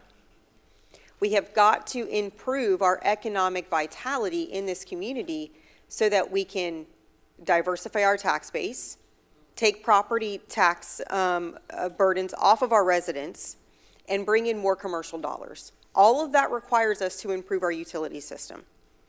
But all of that should not fall on the back of our homeowners. So staff did what we asked. They went back, they came up with this modified option A and modified plan option B. When I look at the two options, either A or B, I think the differences between the two are very small. So to be quite frank, I would go with option B because we see a 14% increase this year rather than a 16% increase. And I think that that's less of a shock to the wallets of our monthly bills. I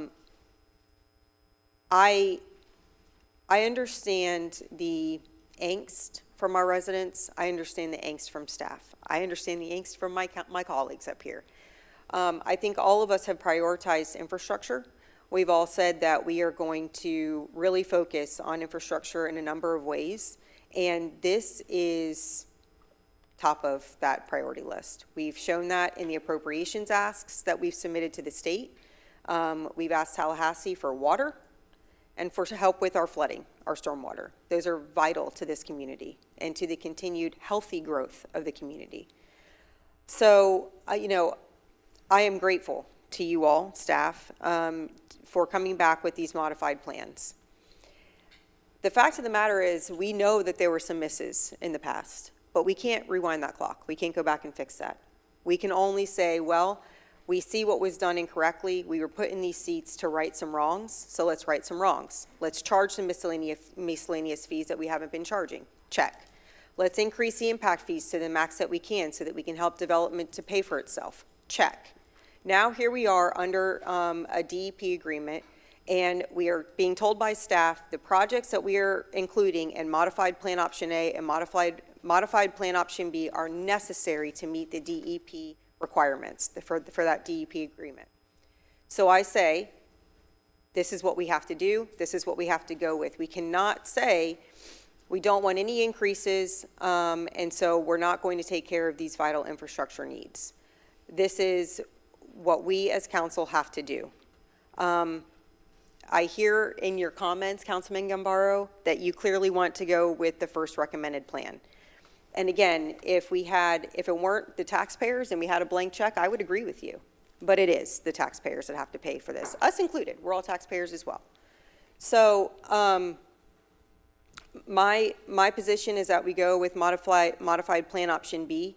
That will save our residents over $86 over this period. And while that may not seem like a lot of money, it is a difference between buying a carton of eggs every month. And those are real decisions that our residents, especially those on fixed incomes, have to make.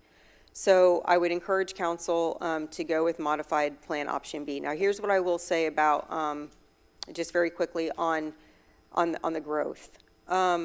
We are on the brink of securing some really great economic development projects. We really need to keep the healthy growth of this community moving forward so that we can get in those economic development projects, bring in good paying jobs, which a lot of these do. I'm telling you, a lot of these projects that are right on the brink, they do. They bring in very good paying jobs. We need to stop being a net exporter of workers and keep our residents in-house. And to do that, we really need to focus on securing these economic development projects and keeping water flowing to the community. So my position is to adopt modified plan option B. Thank you, Mayor. Thank you, Vice Mayor. Councilman Gambaro, you have anything else? I was going to defer to Councilman. Yeah, I was just going to ask, and so I understand you're talking about B because on the front end it has less impact, right? Mm-hmm. I think A is also a valid option because if you look on the far right, you know, the outcomes in terms of total increases, while negligible, it's actually cheaper for option A in the long run over time. And that's assuming CPI of certain amounts and things like that we don't know.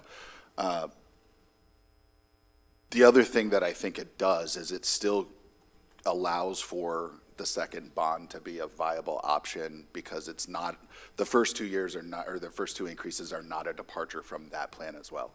So it keeps that potentially alive. If we get a little bit more money from the state, if we get some other things, we can reduce the bond and kind of tackle all those wish list projects that we want to kind of finish the job and get a lot of the problems that we have, especially with I&I and things like that, that they just add to increased maintenance costs, but then drags everything down in terms of the rates. You know, if we have leakage going through pipes, we have pipe bursts that are unbudgeted, so they cost tons of money. I don't know what it has been so far this year. I know we're already, Carl, I don't know if you can speak to that, already over budget in terms of emergency repairs. Yeah, Pete, the utility director or acting utility director would have to speak okay. on that. So anecdotally, my understanding is at least one repair was over $300,000. So to have this aging infrastructure and have it continually break down on us, it's costing us more money in the long term if we don't fix it. So my interest would be trying to get this done, in a compromise, and I think option A is a good option as well, because it kind of allows for a potential future of that full plan if we get the right federal money, grants, state money in place that reduces that amount of bond. So hopefully would offset some potential rate increases in the future, but would get the entire project done. So that's just my position on it. Certainly willing to, continue to talk about it. In my eyes, we got to get something done today. Councilman Gambaro. Yes, sir. Thank you, Mr. Mayor. My questions of Carl were just to highlight the risks so that it's clear. And so when things happen, it was a cognizant decision by this council. And so I'm happy to move to option A if that's a place that can help this council move forward. Thank you, sir. Any more comments from the dais?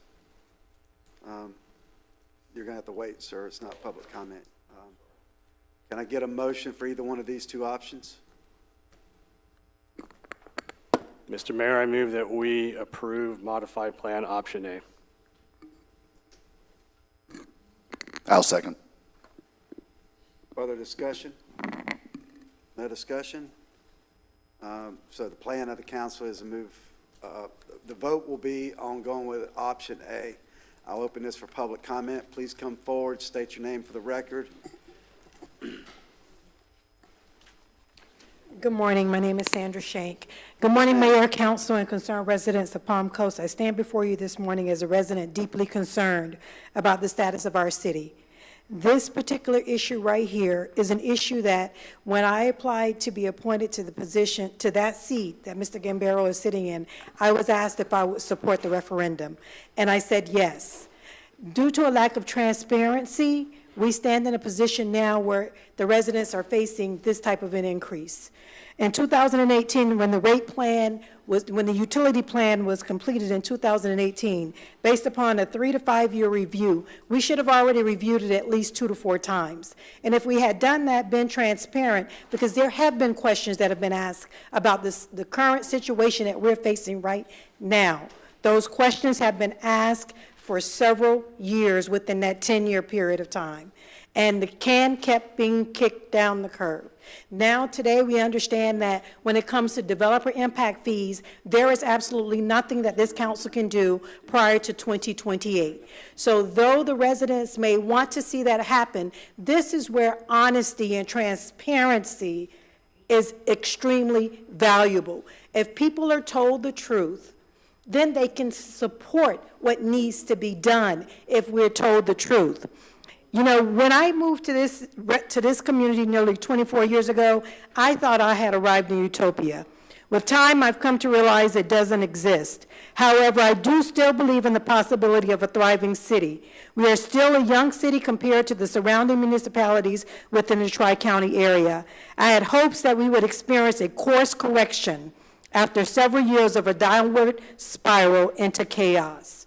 Chaos is often fueled by intentionally misleading information that is completely void of factual evidence. Yet we have found ourselves continuously enthralled in destructive actions that has replaced love with hate, truth with lies, peace with conflict, excellence with mediocrity, and education with ignorance. A fissure in our foundation threatens the very essence of what many of us love about our community. We are at a crossroads, and I say we because it is collectively. We must make a decision to course correct. We, and yes, I say we, because the decision that is made regarding the hiring of the next city manager. That is one of the most crucial decisions you have to make. Right now, when you Google how many city managers has City of Palm Coast had, it tells you since Landon was here, we've had at least 5. How would we expect to attract a competent, highly qualified person into this position who's willing to stay here through all of this when we have the type of chaos that's going on now, and then this rate increase. I encourage you all to course correct, work together, and let's make Palm Coast what we all love, what we all would like to see, the beautiful community that we love. Thank you, Ms. Shanks. Yes, sir. Good morning. First of all, I want to apologize the first time talking. State your name, sir. I'm sorry, Rich Drogas. Thank you, sir. 21 Flaxton Lane here in Palm Coast. Resident for, like I said, 18 months. Anyway, I want to apologize because I'm not very well together this morning on my first presentation because I'm not feeling well. So I apologize for that. I want to thank Mr. Cody for sending out Lynn Stevens. I had worked through several people, engineers and everybody through Palm Coast, and the issue with the swells. I understand, like, money's needed to do certain projects, but the problem is, like he's talking about down the road, potential this, potential that, and the increase of product and labor services and so forth. But we're dealing with it now, too. And you're asking us to take and spend additional money for something we haven't got. I don't want to talk about down the road. I want to talk about today, right now. Today is a swell issue that's been going on. The system is over since 1970, I understand, or in the early 70s. That system is a mess.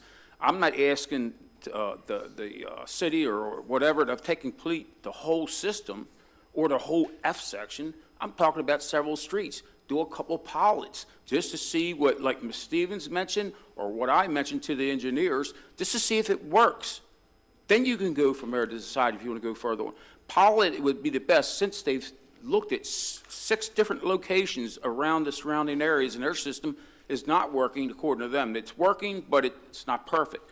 I really believe right now everybody's looking for the perfect solution.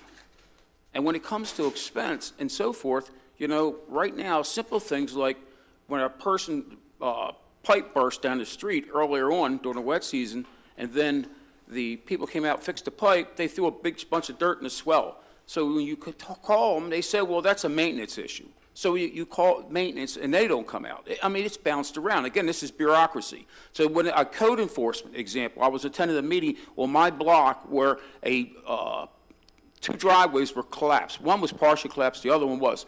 The one that was partially collapsed, they went out and told him you got 30 days to fix this or he's going to get a $5,000 fine. Fine, he fixed it in 2 weeks. The next door neighbor, which happens to be a renter, not a renter, I'm sorry, a person that rents those properties, there are like 20 of them in the area, so I have to wonder how much pressure is being put on him, but it's been well over a year, and finally, Mr. Murray, Jack Murray, new to the system, is starting to fine him $50 a day, starting retroactive sometime in the middle of this month if he doesn't do it. My point is here that the system has to be changed because then they wouldn't do anything with the swells. I mean, it's just step after step. Why does it take over a year to get somebody to fix something that's affecting the whole neighborhood? I would strongly encourage everybody to take a real hard look at the swell issues, especially right now. What about projects down the road? We need this to be addressed now. Thank you for your time. Thank you, sir. Have you spoken with Ms. Stevens about your situation, sir? Yes. You have? Okay, thank you. I spoke all the way up to now. You've heard it. Yes, sir. What the next step? Yes, sir. Thank you. Yes, Ms. Hello, Johnson. my name is Leslie Johnson. I live here in Palm Coast. I feel rather like I've been lied to because last week I asked about the financial procedures and how the money was coming in for the water utility department.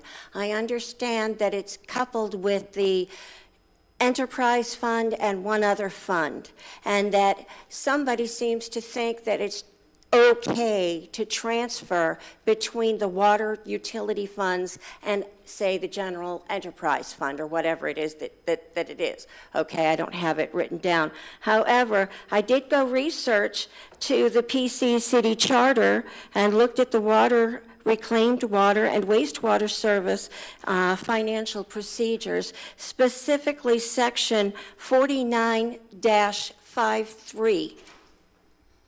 And it goes in an A, B, and C order. The A is that basically, generally, yeah, you know, the city can raise fees and use these fees as they seem fit. However, C seems to really bring it down to a really important thing, item number C. and that's all revenues derived from charges and fees shall be appropriately obligated and deposited in the Water and Wastewater System Revenue Fund and Water, Reclaimed Water, Wastewater Enterprise Fund, not and enterprise fund, but enterprise fund. So you've got all of these all coupled into one enterprise generic fund kind of a thing. Then it says, and used in accordance with said obligation for the operation and maintenance, construction, acquisition, addition, extension, renewal, and replacement to the water system, reclaimed water system, and wastewater system of the city as budgeted and approved by the city. So in other words, what this is telling me is no, you can't transfer those funds for general enterprise funds or other issues. It has to be for the water, and that's it. And that's all those systems that this thing describes. I feel like I've been lied to, misled, and I believe that's symptomatic of our city staff and how they do not and will not follow policies and procedures. Oh yeah, that's presuming they even have any, okay? So would you look in that? I recommend highly you remove Louie the Lifter, or Lefty the Lifter, from city staff and quit pulling out from the water funds. Thank you. Thank you, ma'am. Yes, ma'am, Ms. Perkins. Can I see the slide on what the water rate increase was going to be used for when everybody laughed? The modified plan? No, back where you had what the different categories that the water was going to be, the rates increase was for, why the rate increase, something like that. I think that was already up there. Yeah, it's kind of back. Right here? Not really, but that's close enough, I guess. So you're going to increase our rates. I understand that we're in a position where we have to. One, I thank you, Pontieri. We need to keep it as low as possible right now, given the state of everything for everyone financially. The thing is, I mean, and just like Leslie said, the rates, our money was supposed to be going for all of these things, for the construction, for the planning, for maintenance, for repairs, etc.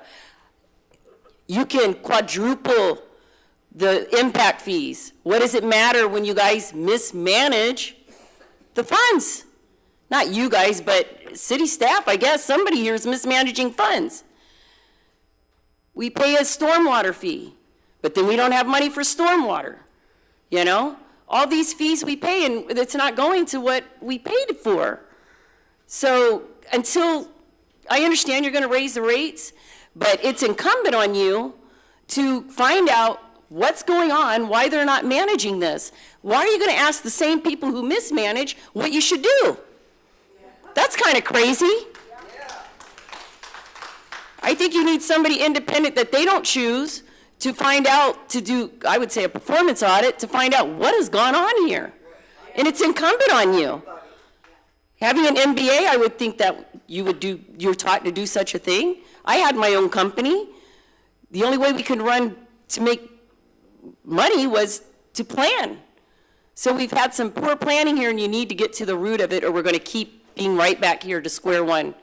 And you're going to be telling us, oh, fear-mongering how we need to do this because the state's going to come after us and this and that, or at 100% capacity, which is totally unheard of to even be allowed to happen.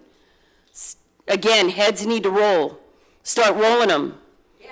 You're going to raise our rates, roll some heads. Thank you, Mr. Mayor. Thank you, Pontieri. And I pray you guys look out after us, too. Thank you, Ms. Perkins. Yes, ma'am. Chantal Pruniger.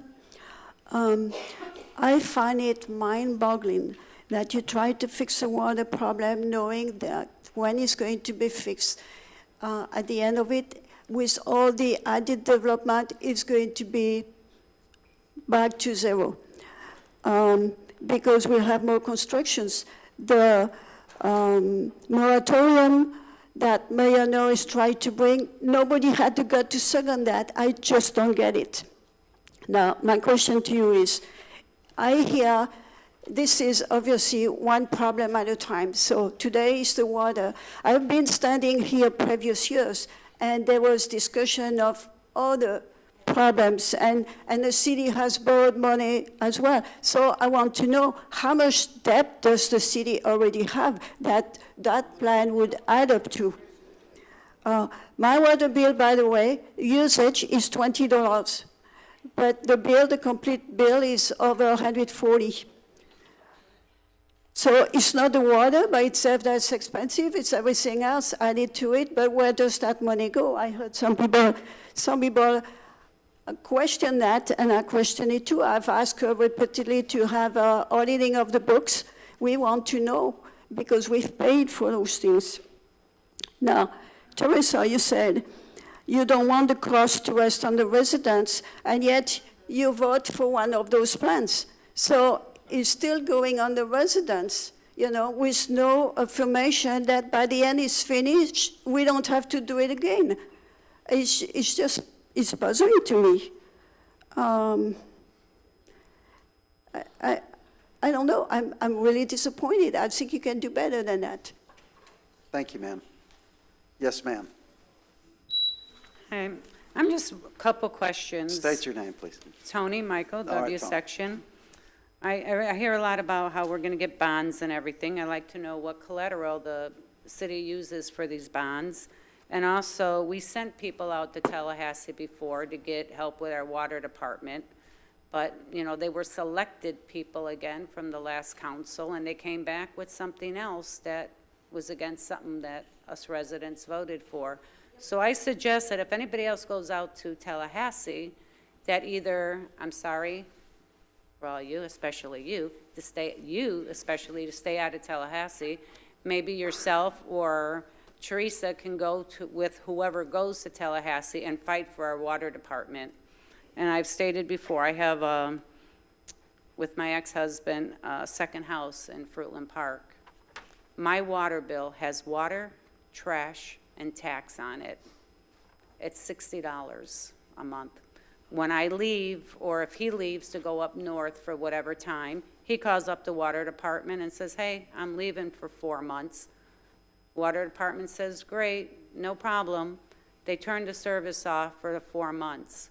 When he comes back, they turn it back on. He does not get charged for 4 months of water that he's not using.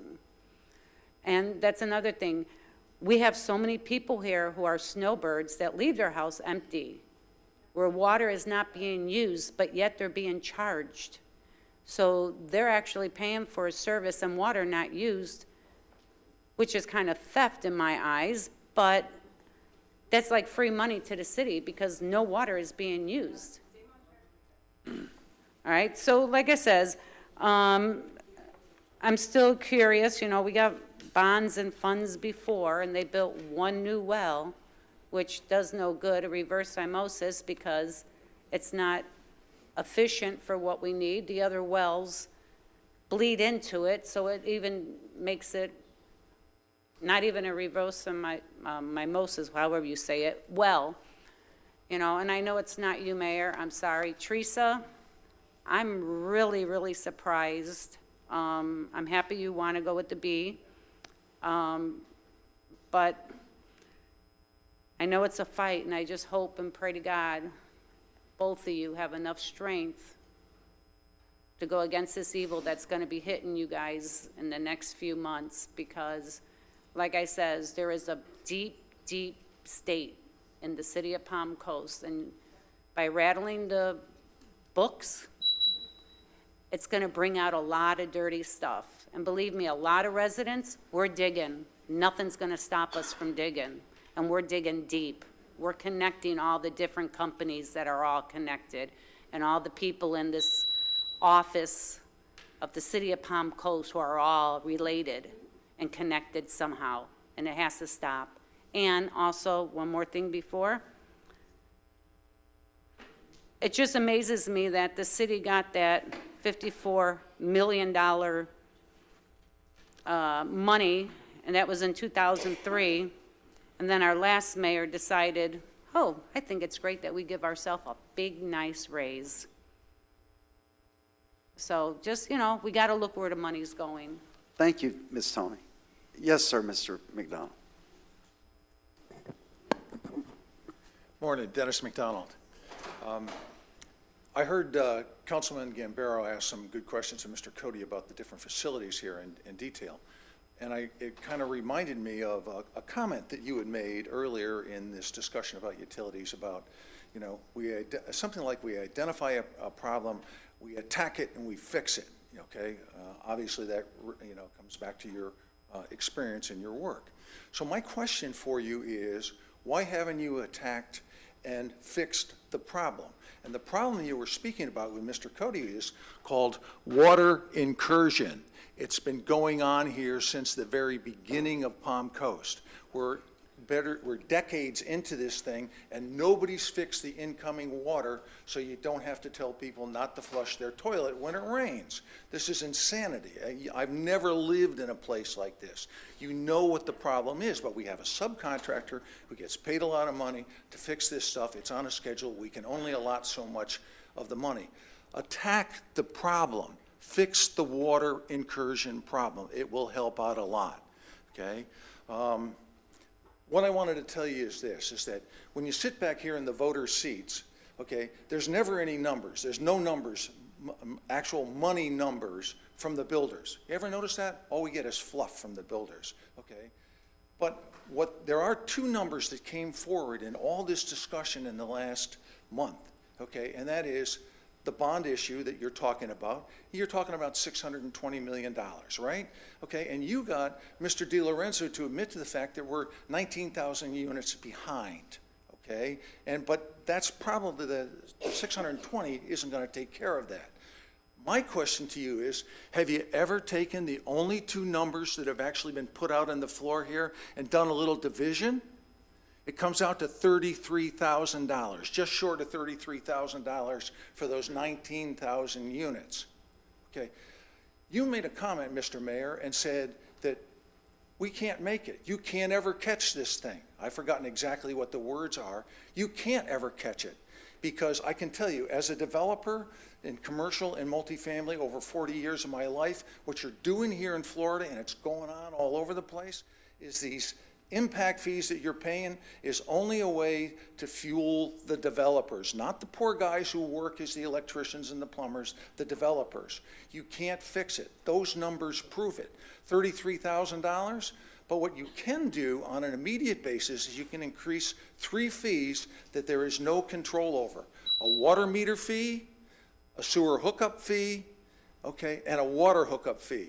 You could take and make those any amount of money. Maybe you could take those and divide them all by 3, and you could come up with $11,000 every time for each one of those things and start to help to pay for the problems that we've had, and it's never going away. It's systemic.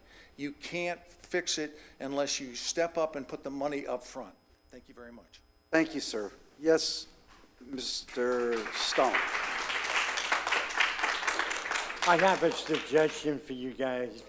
Why don't you, with the water problems, the costs, talk to other cities, just like you did with traffic. Teresa was very open-minded, talking to Ormond Beach. Took 7 years, not you guys, but previous council, to put safety devices on the roads. So just talk to other cities. Or a woman made a very good suggestion. Make these positions open for elections. Get the right people in. It's got to be a problem. 14 years here, the water rates are always going up. Port Orange is stable with water. Ormond Beach is stable. There's a problem. And it's up to you guys to figure out what it is. Thank you. Thank you, sir. Yes, ma'am. Rose Chimicero, a 43-year resident here in Palm Coast. It's sickening to see all that has happened to this city, for one. Flooding is a problem. Traffic is a problem. Building is a problem. Bleeding of money is a problem. Which my next question to you, council, that nothing has been addressed and nothing has been said since it appeared publicly. Where is the $1 million that went poof? I have been asking, and so many others, since 2023, that an audit needs to properly be done of every single penny that this city obtains. I was told that it's spotted, that it just we glance over. No, we need to know. Now there's $1 million that's not been addressed, and it's publicly said it's disappeared. My question is, where is it? That money is just a little drop in a bucket, but it's money that could help us residents so that we don't have to pay the extra money that you constantly keep asking us for. I would love that answer. Thank you. Thank you, ma'am. Yes, ma'am. Hello, my name is Pat Dahlberg. I'm only 15 months here in Palm Coast. And to be honest with you, I'm very disappointed that I ever bought a house in Palm Coast. My first point I would like to make is that I don't understand where I come from. When you have to tighten your belt, you tighten your belt. You don't just keep spending money. So why did I see for 8 months big equipment on Route 100? Everybody on next door was talking about they're putting a lane in so that there can be right turns onto Seminole Woods. Aren't we excited? At least we'll get some of this traffic off of Route 100. And then we see the sidewalk to nowhere. What the hell were you all thinking? Who approved a sidewalk to nowhere? I mean, who's going to walk out of BJ's with their cart and push it along to nowhere? Where are they going to go? Who is going to use that sidewalk? I work off of Route 100. I have never seen anyone walk on the sidewalk to nowhere. That's number one. Number two, you spend an incredible amount of money on flowers. Why do you spend so much money on flowers? You could make those beds. It's beautiful. I'm not talking about it's not beautiful. But you could put flowers, 2 rows of annuals, some green grasses, and 2 rows of annuals, and save yourselves a heck of a lot of money. I just don't understand why you spend so much money. And the latest, I'm going to call it boondoggle of money, is the chicanes, I think you call them. They've already been run over on Forest Grove, so they're out. You know, I guess it was a traffic calming thing, and all the ones that you put on the other streets that were traffic bumps, I would call them. Why? You had 9 sheriff's officers added in September. Where I come from, you call up your sheriff's department and you say, okay, we have speeders in the C-section. I want you to take 2 of your new sheriffs, you put them in a hidey hole. That's what we did in Maryland. And you give out tickets for 2 weeks. Let me tell you, you won't have anybody speeding. And you do that on Forest Grove, and you do that on Ferndale, and you do it anywhere else you want to do it. You won't have speeders on your 30-mile-an-hour roads. It's an easy fix, and I'm sure Sheriff Staley would be happy to give out tickets and have more revenue coming in to pay for the 9 more sheriffs that he wants. I just think sometimes you all aren't thinking about an easier, better fix. That's all. Thank you, ma'am. Yes, sir. Hi, I'm Jeff Adams. I was actually here at the meeting on 3-4 and was trying to get some additional information. Matter of fact, I've reached out to you, Mr. Mayor, and did not get a return phone call. But Yeah, sir, I'm going to follow up. I've just been kind of busy. I understand that. I mean, It's not like I'm the top I got priority. you. You're the engineer, right? No, I'm actually a director of operations for a $40 million a year company. We did it with 60 employees. And all I'm saying is you're going to have to do the work. That's not a question. My next question would be is, can you rework the ways you're doing this so that you can minimize the time, cut back on the cost? Because one of the concerns these gentlemen had was the ongoing and escalating costs of this stuff. Well, if you can get it done quicker, then get it done quicker. Hire more subcontractors. I question, for example, you hired 2 more people to put in water meters. I don't know why you wouldn't use contract employees so that you don't have them for long term. I'm willing to help, and I think this gentleman back here that was in development for years would be more than willing to help. I don't qualify to run for the open seat because I don't live in the right area. So, but I would like to, offer a couple pieces of advice, and one of those is, work on somebody else's money. I would try and go with AIA contracts. I would try and go with evergreen contracts. All those are things that you can set for periods of time and lower the cost, not by how much it costs per unit, but the fact that you're using less money on a shorter period of time.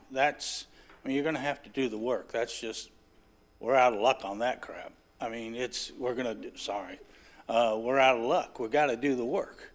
The question is now how to do it expeditiously and you can use contracts so that if somebody fails, it's has a warranty, you're not covering the insurance, all these things can be done. It's very standard business in the development and concrete business and the things I was in, and you can minimize your exposure and just work on somebody else's money. With an AIA contract, you can go as long as 45 days from the time they complete to the time you have to pay them. They know that up front, so it's not like you're being dishonest. It just cuts back on your exposure. And that's what I would recommend that I'm sure these 2 gentlemen are very versed at it, but, second set of eyes never hurt anybody. So, just a thought. Thank you, sir. Thank you. And I will follow up as soon as I can. I'm sure. Not a problem. It's not like you didn't have anything else to do this afternoon. Thank you, sir. Yes, ma'am. Marilyn Mack, I'm a 15-year resident in the F section. Prior 26 years in government procurement, so I'm very familiar how the government works. I've told you all that before. I don't even know where to start. There's just so much corruption in this city, it's unbelievable. And the show of the contractors being out there today just reemphasizes everything that's been posted about Mayor Mike that was incorrect and him allegedly doing something incorrect. Y'all are really showing your true colors in this city. It's very evident. The other problem is when I look at these spreadsheets, which is all it seems like these employees do, is they do spreadsheets or presentations and read to us for $160,000, $192,000 a year salary. Not real work, not crunching the numbers. Guess what's on none of these budgets? Nothing about the interest that's coming in off the money that's been sitting there for 50 years. Nothing about our debt. That right there proves it, without even actually seeing it, that we're not being shown transparency of what's happened. Where is our money? Because it's obviously been malfeasance all through. It's very, I'm not sad about it or upset. I'm very angry about it. Y'all, everybody in this city that's a city employee should be ashamed, except some of the new people and not Mayor Mike. People are looking at it, and I really hope somebody comes down from higher above, higher authority than this city, because heads need to roll. Roll. And the other thing is that I want to mention is, my budget, I have to cut. You realize our multi-utility bill is going to be somewhere around $200 to $250 a month? Like a car payment for some people. That's insane. And why is it that Palm Coast is so high? We get the same service from the same company, the same trash pickup company as Ormond Beach, but yet we pay double before we even turn on water. Why?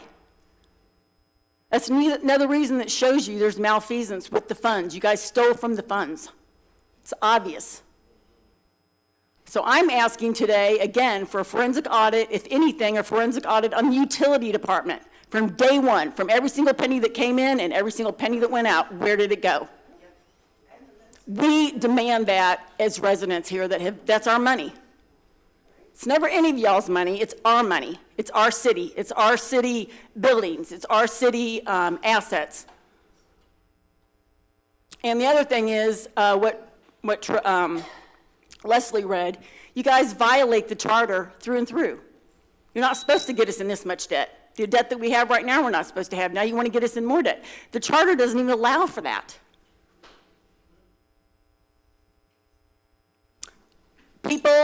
Resident people here that live here and are on fixed budgets, I don't care if you're not on a fixed budget, what do? You have to cut back. We need to cut back in this city. Why do we have a media department? What do we have media people for? Cut them. Reduce salaries. Make them feel the pain here that they're trying to put on us continually when they're the ones that cause the problem. Thank you. Thank you, Ms. Mack.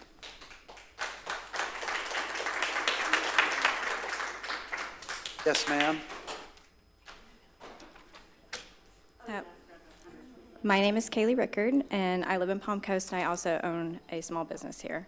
Every action taken by this council, whether positive or negative, is going to have a consequence. It's going to either have an immediate, long-term, or direct or indirect consequence.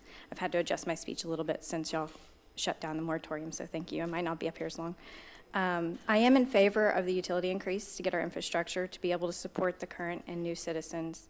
Let's discuss the consequences to our community, though, of merely mentioning the moratorium. The word moratorium gets picked up in the press and lives forever on the internet. We as a community are on that transition point. It came up in last council meeting, where we have enough citizens and growth that we can attract larger businesses like the BJ's and can begin transitioning the main tax base from the citizens onto the commercial sector. So the commercial sector, though, is watching those headlines, and they're seeing what's happening here, and they're going to go a different direction if they feel that there's stuff going on in our area. That's not good.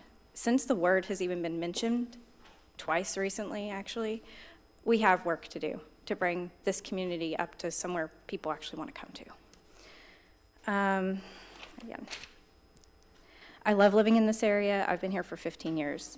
I am a family of 4. I'm not going to flee my home with these utility rate increases. It has to be done. I may eat out a few times less, but I will adjust.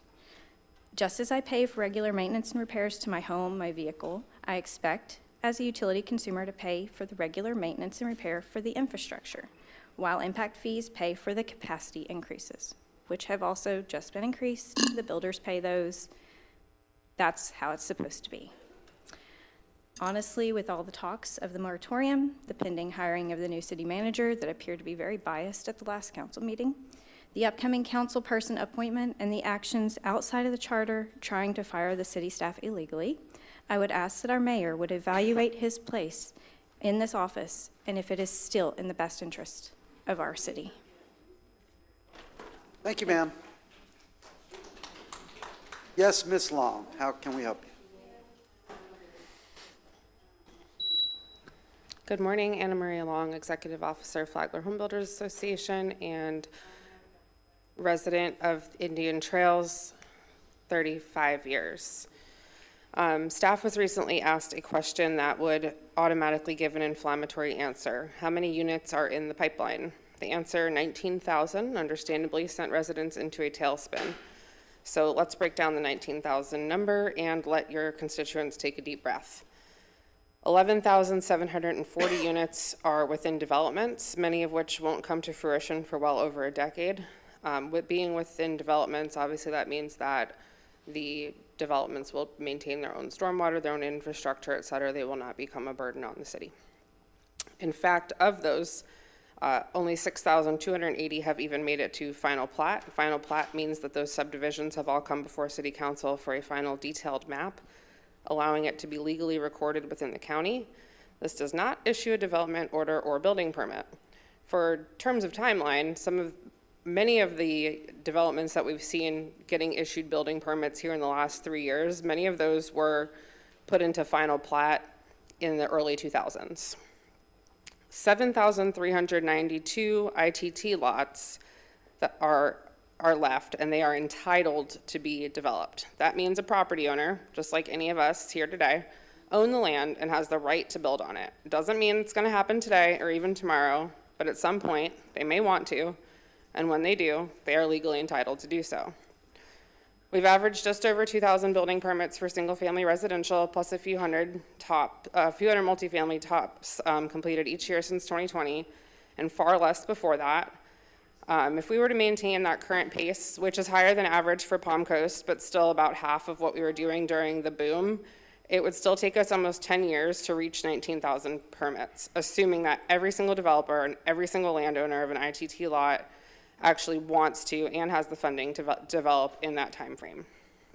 So just wanted to clarify that for anyone who got perturbed by that 19,000 number, because I had questioned it. I was like, wow, that's more than I had heard. So additionally, I want to thank council for looking at alternative options and coming up with solutions that are helpful to the residents.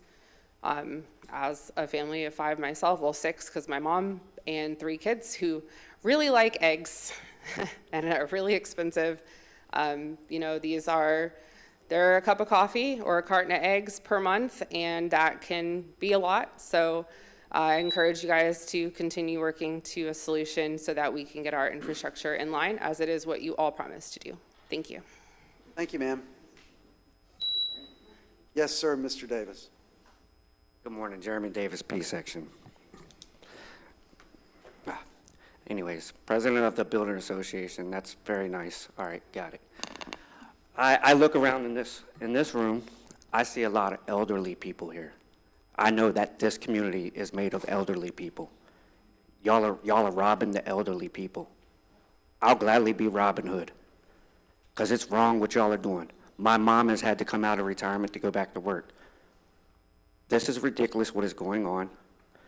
Again, I'm going to ask for accountability. Somewhere in the staff, it's been mismanaged multiple times, through and throughout. I would have never started coming to this city at all if no one would have built a home 4 feet higher next to me. That's when my problem started, because that's when it affected me. And then I took concern of my city. I understand that people are mad that they're being questioned a moratorium. But we have to go about this the smart way. We can't just keep taxing our water system. If we don't have it, how can we keep adding to it? I always ask y'all, make it make sense. Please make it make sense. As a resident, I'm for all of these people. I know we're going to get a rate anyways. We're going to get an increase. There's nothing we can do about it because we have to fix the problem. The problem is you've been burdening our backs too long because of the mismanagement in our city. And if we keep doing the same thing, we're going to keep getting the same outcome. And I hope none of y'all are insane up there, because none of you look like it. And I've never, ever called y'all that. I've never said anything bad toward any of you. Yes, I've said some choice words, my freedom of speech, as you are now learning about that. But I think each and every one of you, this is a hard this is a hard task, a very hard task. And as a resident, we're really tired of being burdened with this. So please look into finding where this mismanagement happened and correct the problem, please. Thank you. Thank you, sir. I'm sorry, I just wanted to say this. Maybe we can take off the swale maintenance off the water bill and get a true water bill just for our water and sewage. Mr. Mayor, I believe this person has already talked on this subject. I just want to make sure you're aware. Already been up once before on this. Yes, but I also want to just say this for the council and everybody here. On the weekend, go sit on 100 by Educational Way and watch 2 miles long of cars waiting for a food bank. okay? Next, they're going to be watching everybody being homeless. I know, Tony, thank you. Yes, ma'am. Thanks, Mr. Duffy. I didn't know she had already been up. Hi, I'm Dorothy Kelly. I live in Palm Harbor. Yes, ma'am. Hi. I was going to speak about other things, but other people brought them up, so I'm not going to reiterate that. But there were quite a things that I agreed with. I wanted to comment before I get started that no one's water bill is that low.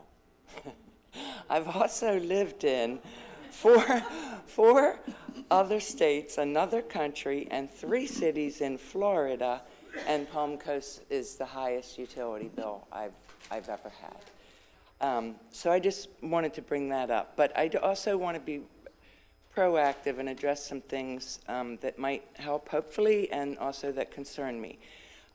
You admitted that the city was poorly managed and budgeted in the past, and there's nothing that you guys can do about that, and we need to move forward now. I agree.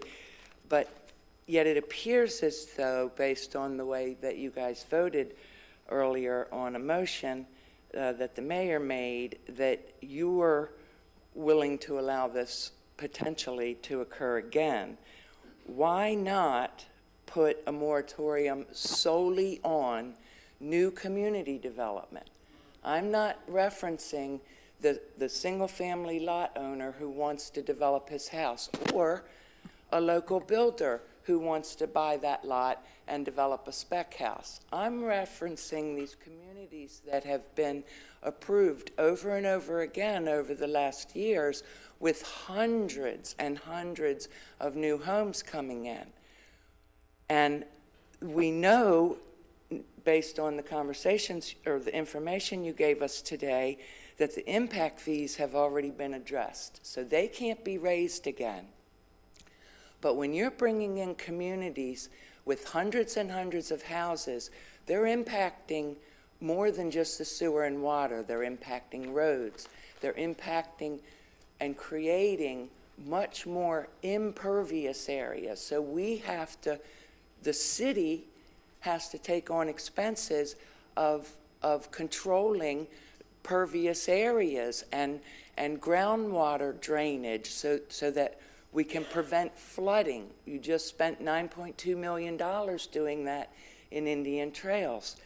So we need to get control of this development, and I think that the mayor's move to put a moratorium, at least short term, until on these big communities, until the budget is properly in place to handle the growth. Why are you voting no to that?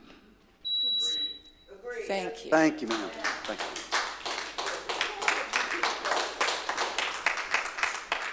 Yes, ma'am, Ms. Stevens. Candy Stevens, P section. I know we're going to get a rate increase here. I mean, we need it. I've seen this can getting kicked and kicked and kicked since I've lived here for 10 years. I just was having a suggestion, and I wanted to bring this up. I don't know if this is something that we can do here, but I know right now what we're doing is bringing us current residents up to a 32% or so increase within the next couple of years. I would make a motion, and I would also make a suggestion that if there is a way from the date that you all choose forward, that the utility department charges people, new residents that are hooking up, at the rate that we're going for. See what I'm saying? Charge them starting, because they're going to be paying it anyway. They're not going to know the difference like we do. We've all been here all this time. So I think charging people that are coming in new, pick a date to go forward from, and start charging those people the rate that we're moving towards as current residents, because that's going to give you some more money to put in the budget, to put in the utility budget. See what I'm saying? I think that would be some way that we can get some more income, some more revenue coming in from the utilities, other than from us that are already here. I've been really thinking hard on this. It's one of the only suggestions that I can think of at this time that we could do to get some more revenue, so I would highly suggest somebody making a motion and seeing if we can legally do that first, of course, checking with council, but maybe implementing something of that nature so we can get ahead instead of being behind. That's all I have today. Thank you, ma'am. Anyone else for public comments? Seeing no one come forward, I'll bring it back to the dais. City Manager, could you let everyone know what the current city debt is? Yes, sir, or it might be very helpful. The next item on your agenda Okay, is we're going the to be talking. audit. We're going to be talking about our debt. Okay, that's right. I'm sorry. And what about it as far as reserves? You sent me a spreadsheet with the reserves the other day. Yes, sir, that's also on the slideshow for the Okay. audit. All right, thank you. All right, come back to the dais. Any further comments or as far as the comments from the residents? Yeah, Mr. Mayor, if I may. Yes, sir. I just wanted to comment on a couple things. I don't know, City Manager, if we can get signs up on 100 that say not managed by the City of Palm Coast. That's true. The reason why, and that's not, specifically for you, it's because I think every meeting we have the same conversation. So FDOT manages that road, and, we put pressure on them to try to fix those things that we see. We see the same things you see, that instead of repaving, they should have been 6-laning, sidewalks that seem to have little or no use, but, to that point, there's certainly probably people that do use them, and it gives opportunities for people to move up and down that road. So the main thing is just kind of the management of that construction timeline and the expansion of that and its effects on our ability to move up and down that road. There was a mention of $1 million missing. I would need more specifics about that. I don't know what that's specifically pertaining to. Mr. Adams, thank you for your comments. You seem very knowledgeable on the construction and managing projects of this nature. So always look forward to your feedback. And then, Tallahassee. There was mention about lobbying and asks for legislative acts. Next week, we're up there. Yes. So everybody from council has been invited to go up there and advocate on behalf of the city. I can tell you that all of our priorities that are reflected in, it's a group consensus, are all focused on, the majority of them are focused on utility, water-related projects, because that's our priority, to try to get that money for you guys so that you guys aren't paying for it. So hopefully, actually, you probably did pay for it because the state raised those funds through sales tax, so those are your tax funds as well. So one way or the other. We just need to get it back to our community instead of it staying up there or going somewhere else. So we'll fight for that. We'll continue to fight for that. And I think that's all I have, just in terms of commentary. All right, thank you, Councilman. Vice Mayor?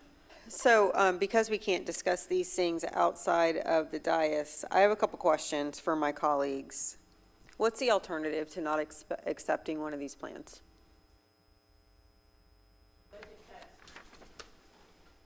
It's not going to happen. We have to do it to get the money.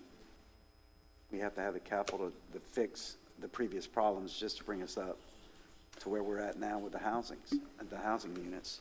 Well, it's not just housing, though. I mean, a restaurant uses a lot of water, Yeah, so I'm let's just be saying, fair. But I get what you're saying. Really. Yeah, no, I get what you're saying. I think it essentially is default that we stop completely in growth, right? But if we Commercial, industrial, and residential. And then on top of that, the regulatory issues that come with it as well, fines. I don't know what the end state, if we were just to completely say, we're not doing anything that the state says we have to do, what does that look like from the state standpoint? Do they come and take over our utility? What do they do? I don't know what that looks like. Carl, what does that look like? I do not have those answers. I don't know if this has ever happened before where a city said, Oh, we're not doing it. I'm sure it's happened somewhere. Councilman Gambaro? In my opinion, doing nothing is not an option. So I asked the question because I legitimately, when I have these conversations with staff, and I'm sure you all do too, the first thing I always ask is, what is the minimum impact we can have on the residents? What's the max we can do with the minimum impact? And I'm looking at the modified plans, and we had to push to get there, but to me, this is it. I don't know what the alternative is, other than adopting one of these plans. If we, One of these two plans or the original plan? or the original, you're right, yep, at a higher cost. Yes. I hear comments regarding making cuts. There's not $300 million worth of cuts to make. That doesn't exist in the system. There are not $300 million worth of salaries to fire. What I can tell you is that the person in that seat is not who was in that seat in 2018. So changes have been made. Things have been recognized. There were questions about what happened and if there was a mismanagement of funds and things of that nature. I can tell you I asked those questions too, and I went back to the 2018 study. And if you look at estimates for what certain projects would cost, they were millions of dollars off. Some millions of dollars higher, some millions of dollars lower. Either way, it's a problem. Whether it was with the consultant back then or certain staff back then, I don't know because I wasn't in this seat, but changes have been made. So again, we're looking forward. And I hear everybody's concern about we have to keep this from happening again. I couldn't agree more. And I think this council has reflected that as well in the fact that we've asked staff to move forward with an efficiencies audit for utilities. We did that, what, 2 months ago, City Manager? Yes, ma'am. Okay. So I think it was in, It's out to bid right now. okay, so there you go. So we are taking steps. We hear you guys. I promise you we do. We're trying to make changes now. You have a completely different council. Obviously, I've been here for 2 years, but a completely different council than you've had in the past. And I promise you we are working to get these things changed. But we can't fire $300 million worth of salary to fix our water problems. That's not a thing. It's not a reality.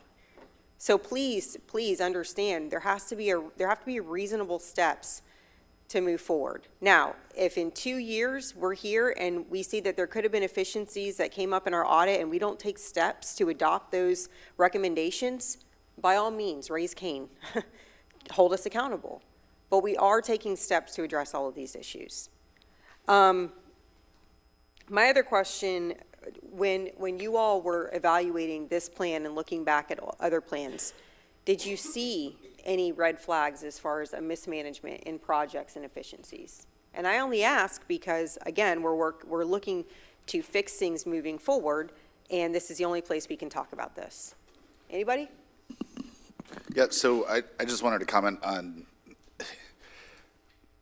the future is always uncertain, right, in terms of the way things go. And so I don't think anybody, and I know you mentioned last meeting that we had that, there was a lack of understanding or planning at 2018, and I'm not arguing that position at all. But what I am saying is that there certainly was an event that was unpredictable and changed the world, quite frankly, changed costs in a very negative way for everything. So while I understand your position and I agree with it that, potentially we should have had these horizon plans for, future growth for facilities that we need in the future, a lot of it came because of a change that was unknown or unforeseen, and nobody could have ever foreseen that. My understanding is that construction costs have gone up. We got hit with 8-9% inflation for a couple years. Construction costs got hit with multiple times that. So things have changed dramatically, and even with a plan, I don't know if they could have accurately predicted this cost at this point in the future, because even if they had identified that, that stuff would have cost $60 million back then or $50 million instead of several hundred million with those changes in costs. So I do think that we need to be proactive in terms of maybe timelining growth in kind of a multi-variable environment where you're saying, okay, what's the worst possible situation? Let's look at what that looks like in terms of a facility and an upgrade capacity situation, and then what's the low case, and then look at the average, but still have thoughts towards, potentially more work that needs to be done and planning in the future for that. in case we start to see stuff shift in terms of growth or changing costs or whatever the case may be. Yeah, no, you're right. COVID obviously threw a wrench in a lot of things, and it caused a lot of people to come to Florida. So Absolutely. That was a driver of the growth, right? Yeah, we got hit with that too. So I appreciate that clarification. I did want to just bring up the fact that with regards to the water being an enterprise fund, and correct me if I'm wrong, City Manager, but the fees and charges that we collect for water remain within the Water Enterprise Fund, correct? Yes, ma'am, it covers water, wastewater, reclaim, all of that is in one fund. And It's for the system. right, and we have the ability to transfer money from our general fund into our utility fund, correct? Yes, yes. Yes, if you have to. Right, if we have to, which I don't think we do. We do not, and as mentioned before, many communities, not the city of Palm Coast, but many communities transfer money from their enterprise fund to their general fund, but we do not do that. Right. And just, sorry, go ahead, Mayor. I was going to say, the only money that I know that's come out of the utility going back in time was for Old Kings Road. The special That assessment was district. $5 million, right? That's the only money that's come out. And we have, out of utilities, we have to pay for their portion of IT, their portion of fleet, Yes, things like city that. services. Yes. Yes, okay. I am going to Tallahassee, and I will tell you, for all the chagrin out there against our Home Builders Association, they're also going to Tallahassee, and they have taken our talking points for water with them. We have given them a palm card to go to their state representatives and say, as builders, we need water. We all need water. Every single one of us in this room need water. It's not a resident thing, it's not a builder thing, it's not a staff thing, it's not a council thing, it's an all of us thing. We all need water. So I know there's a lot of bad feelings out there for certain industries, and I've been vocal about how I think that there haven't been enough fees, and there's been an imbalance of growth in this community for a long time, but they are going to be next to us arguing for water to bring to our community. Not roads that none of us asked for, but water. All of us are asking for water. So we've all prioritized that. I think that was all I had, but I appreciate the discussion because, again, these are things that have to be hashed out up here. All right, thank you, ma'am. Councilman Gambaro? Nothing else, Mr. Mayor. Okay, that being it, that closes discussion. Ms. Cook, please call the vote. Oh, I'm sorry, restate the motion, and then we'll call the vote. So the motion was to approve modified plan option A. We're voting on modified item, or Plan A. Ms. Cook, call the vote. Vice Mayor Pontieri, Yes. Councilmember Gambaro, Yes. Councilmember Miller, Yes. Mayor Norris. No. The motion passes 3-1. Thank you. With that being said, can we take a 10-minute, everybody good for a 10-minute break? All right, we're going to adjourn for 10 minutes.